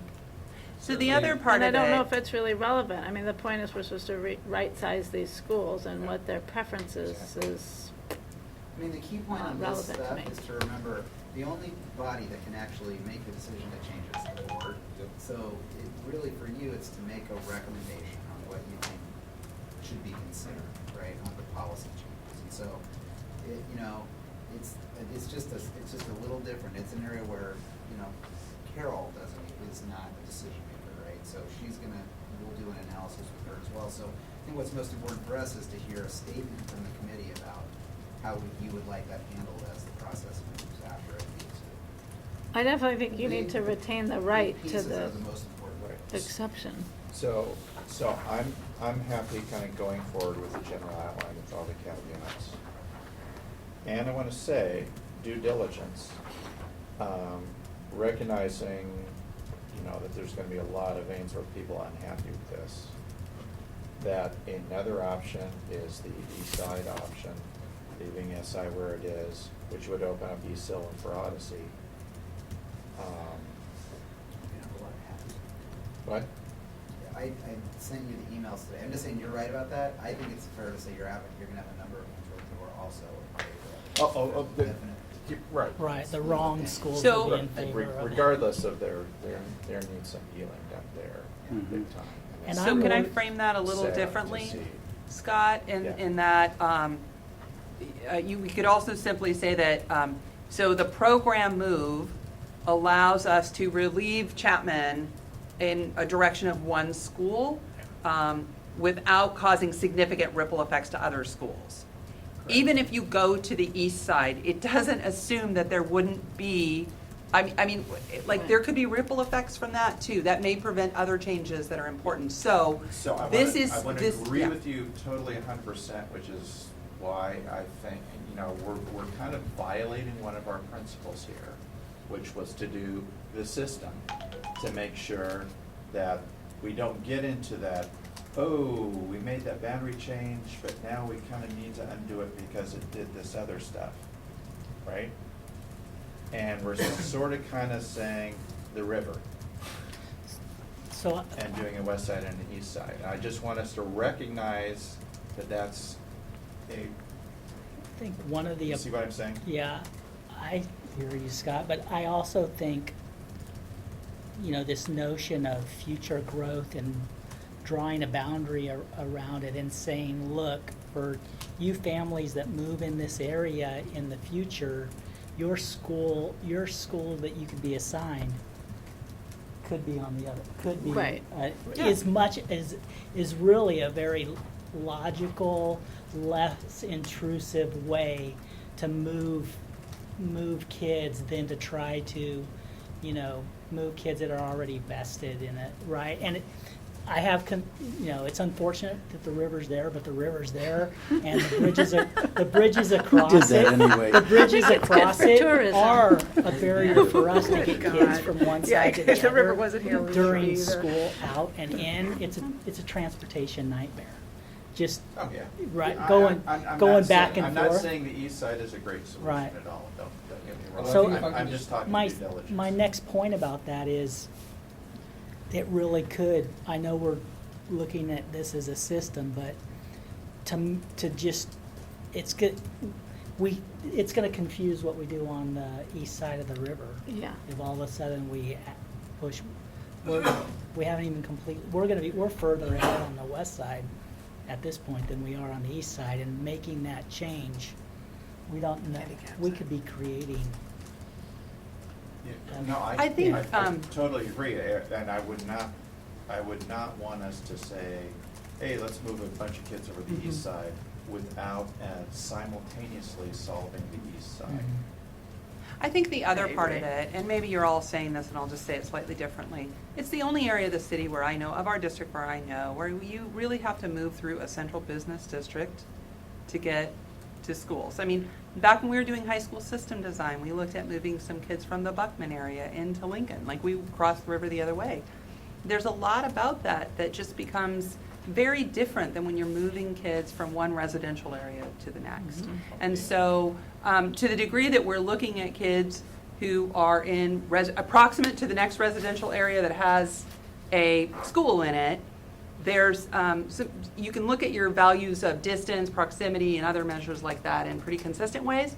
When you put a central business district in the middle of it, it gets messier. It deserves a different kind of vantage point.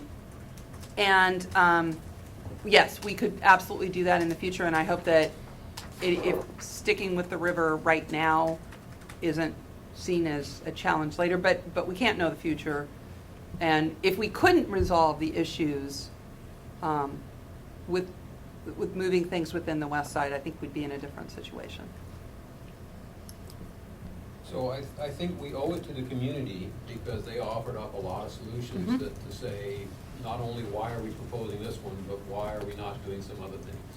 And I think I know some of the answers, but I think I want to make sure that we agree, and maybe I don't know the answers. We certainly looked at, there was the scenario, I don't know what to call it, 2A, maybe it was all the dominoes that were removed. And I think the reason that we have moved to this over that one was we disrupt so many fewer kids. We agree with the community. So, Did we get so a I vote would, on so that? I'll send you all this PowerPoint that I did where we tried to, in very, short Yeah. term, Yeah. describe why we didn't move some things forward and why we kept some things. Feel free to add to that as necessary. But I think citing it right here, like, so, I mean, I can just get this for you tonight. I mean, I think you're right. You didn't like the dominoes, that you want less disruption. You didn't want the split feeder at Bridal Mile. That's in here already. Yeah. Yeah. But the east side is not, and neither is the. Well, So And we there just is a, reviewed there is a those. slide on the east side that I put up there a little while ago. Where is that? That was one of our working parameters around prioritizing implementation for things that we could change in 2016. So that wouldn't be anything Oh, on the yeah. east side of the river. That's one of the primary There you go. factors. That's it. Um, And I actually thought of that when you said it, man. You know, in my okay. head. Can we get the number impacted by this new scenario so that we could reference it? in the- 1,307. Huh? That's more, isn't it? It is the focus options as full pieces is why the number looks very good. So I'm not sure that it, so I don't know what the summary was before and if it included all of the Odyssey students. I don't either. It just looks cleaner and So less. keep in mind, it's, because it's about the same level of relief for Chapman, That's probably- you've got about the same number of kids somewhere. They're That have just to move. in an intact program instead of pieces of boundaries at 3 other schools.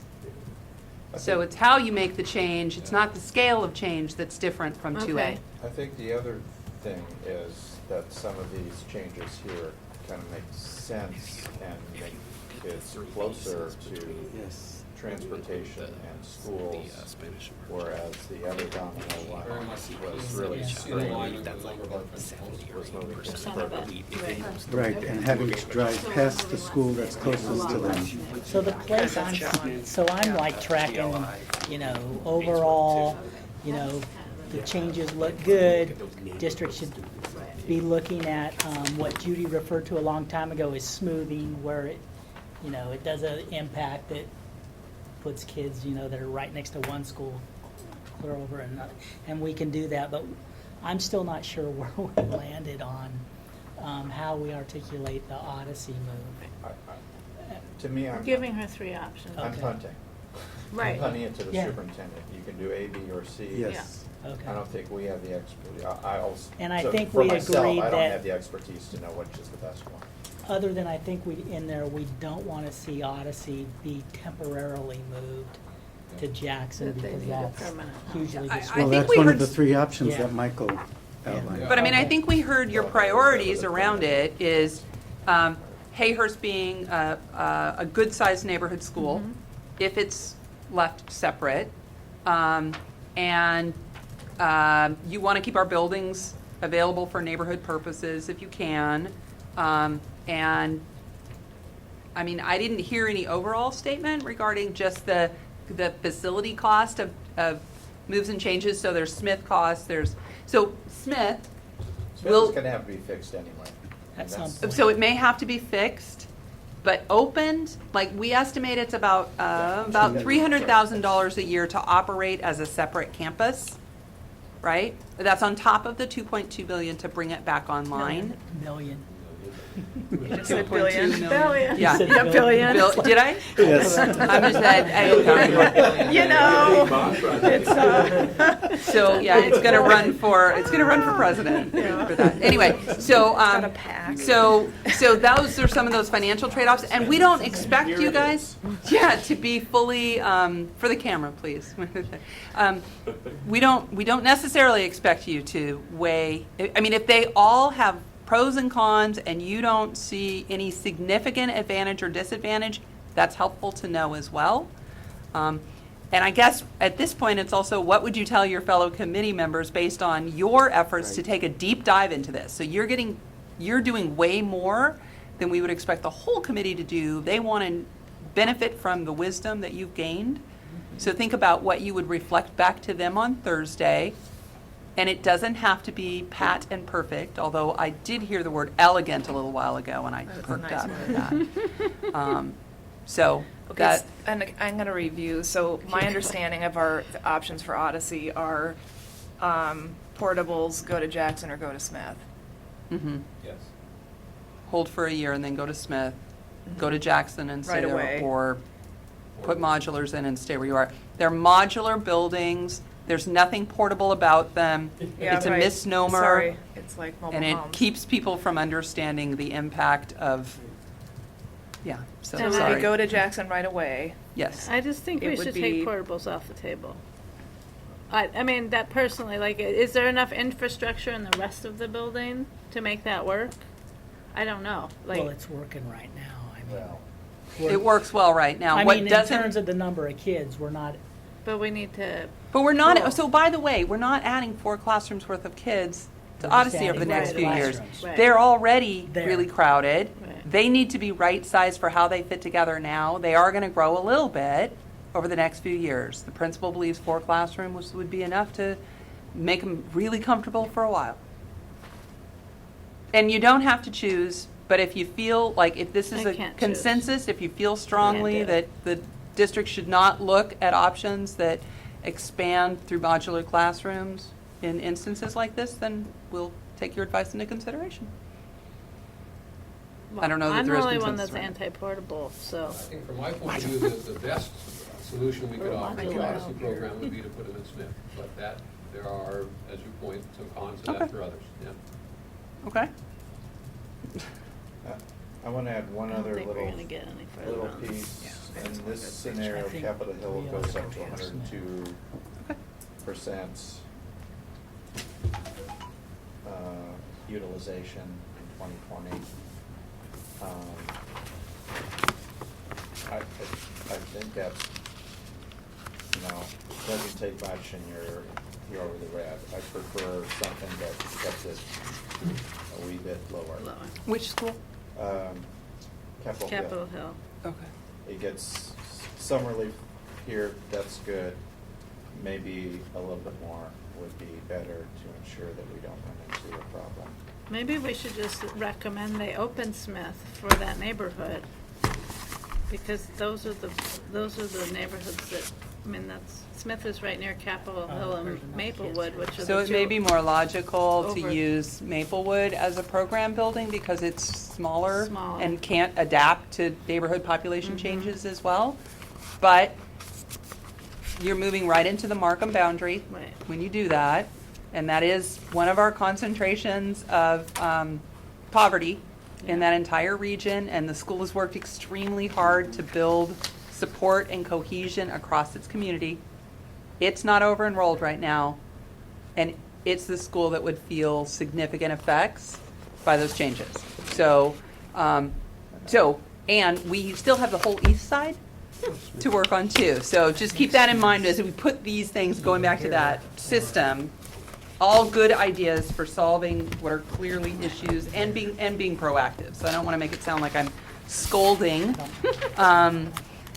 or that you're not being proactive. You really are, and we appreciate that. Can you do Oh, yeah. Okay. Smith is like this? Can we right have everything? here somewhere. In that mess of. Can I have everyone's It's cell not number that so I can far. call It's you? 54th, too? I Yeah. think. You know how to find me. It's like right around here. Mhm.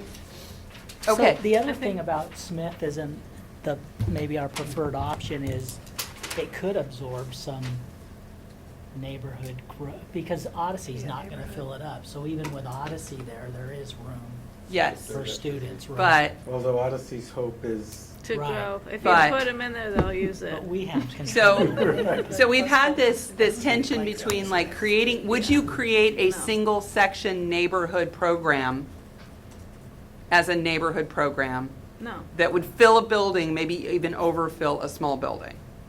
Because you've got 10 classrooms that you need for Odyssey, plus support spaces. We know how that goes, it doesn't work. So what's interesting about Odyssey is that it's sort of uniquely sized right now, and the neighborhood, it's just interesting that the neighborhood is close to being the size that you would want to, like, they It's a almost neighborhood fit. School with a Of course, theme. but who knows, Right. in a year or so, whenever the work Exactly. group weighs in. The ed options team. Yeah. Yeah, they could say. They might, Or they could say, Yeah, what best would program ever, double it.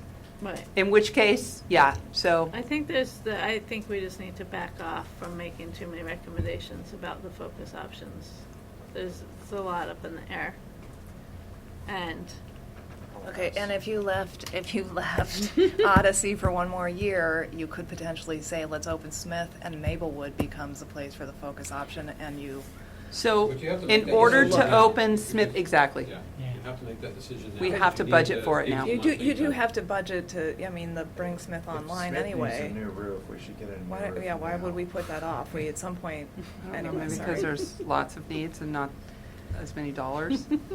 There's needs where kids are located right now, but, We have to get, all right, what else is on your list?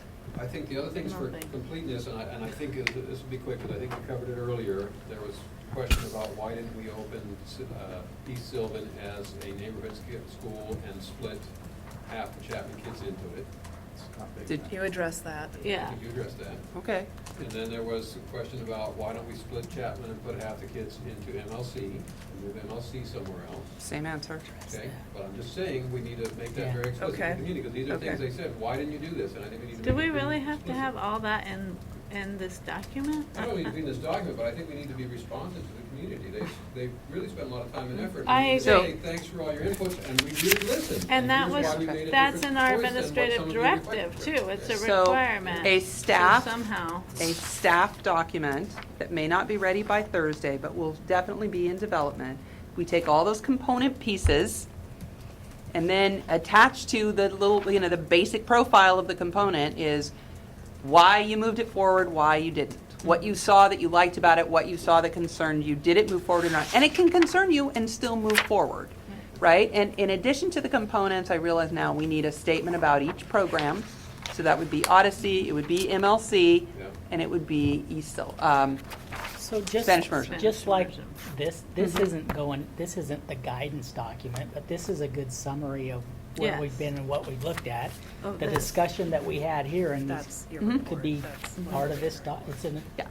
So, consideration. but the fine grained on every little piece that we've talked about, and whether it moved or not, doesn't need to live in your overall statement at this point. No. The But it thing could. that I mean, Aaron I think is we can- helping And to then create. somewhere else I think need we to can have make a, footnotes but I of why think we we're can not make a together. reference. I mean, I don't see a problem with the bulleting reference. We didn't do these things because of X, but here's what we recommended. I mean, that to me is a couple Yeah. paragraphs. or it could be a chart and an appendix, like. Well, and I like certainly, that by kind the of- time the superintendent is ready to move something forward to the board, we absolutely have to have that to be a level of majority of documentation. Yeah. And I like the chart form that you had in one of these slides that sort of said the action and then the Yeah. response, and then you could have another column that's like the final. Yeah. right, okay. Yeah, that's in the works. I'm sorry that we didn't have it for you today. Really pleased to know that we are at a point where you've seen enough. You feel that most of what what your challenge was on the west side has been addressed. Not without trade-offs, not without challenges, not without areas for improvement. You've done a great job of noting those, which Aaron's keeping track of. Aaron, your timeline is maybe tomorrow for another review of that document? Tomorrow morning. Okay, so that's for all of you to try and read it through and say, does this speak to the work that we've done? And is this something that I could, share with my fellow committee members and help them? So then the objective for Thursday is to move towards decision-making of the whole around these Tomorrow three morning, just for pieces of the us, or document. Tomorrow morning. So for so that's a good clarification. The way I've been doing this is I've been writing it right into the Google Doc, and what I was gonna try to do tonight is literally do an entire write-through of the whole Yeah. report. Take it down. and That would put another include one. your this section. part. Okay. Yeah, because there's also a need from the whole committee to have some time with the whole report. Right, so there's not really Um, time for, So, that's fine. But the process that you used for the other subcommittee yesterday's really worked well, so it went out to them, they all wrote back with edits they wanted. Then I'm gonna all incorporate. emails that those look good, and I think they're complete with that process. And to we- be able to do that, and then they will lead to a completed draft that will go to the full committee, and that will be posted online for the public and on Thursday. Right. and then Jim is coming with a process for systematically having the whole committee go through it and identify where there's agreement and where there needs to be discussion. What I'm saying is you can skip our individual comment before putting it out to the whole committee.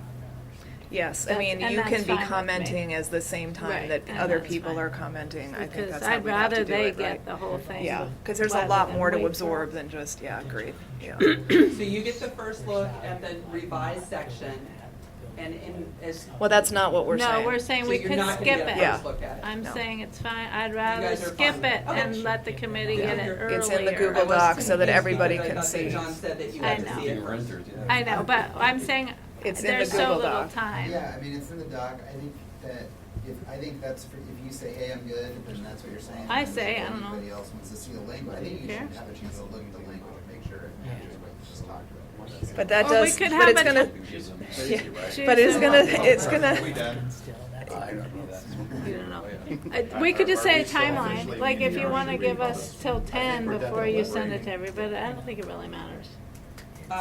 So if you wanna call this subcommittee Yeah. complete, please do But so. there's worse, I mean. So moved. Do it. building conditions Move, has I its own- agree. Yeah. Michael, Sarah, I'm sorry. Are you guys, Michael adjourn Can we us. be done? are you adjourned? I move that we adjourn. Okay, I second All your in favor? movement. Aye. Any opposed?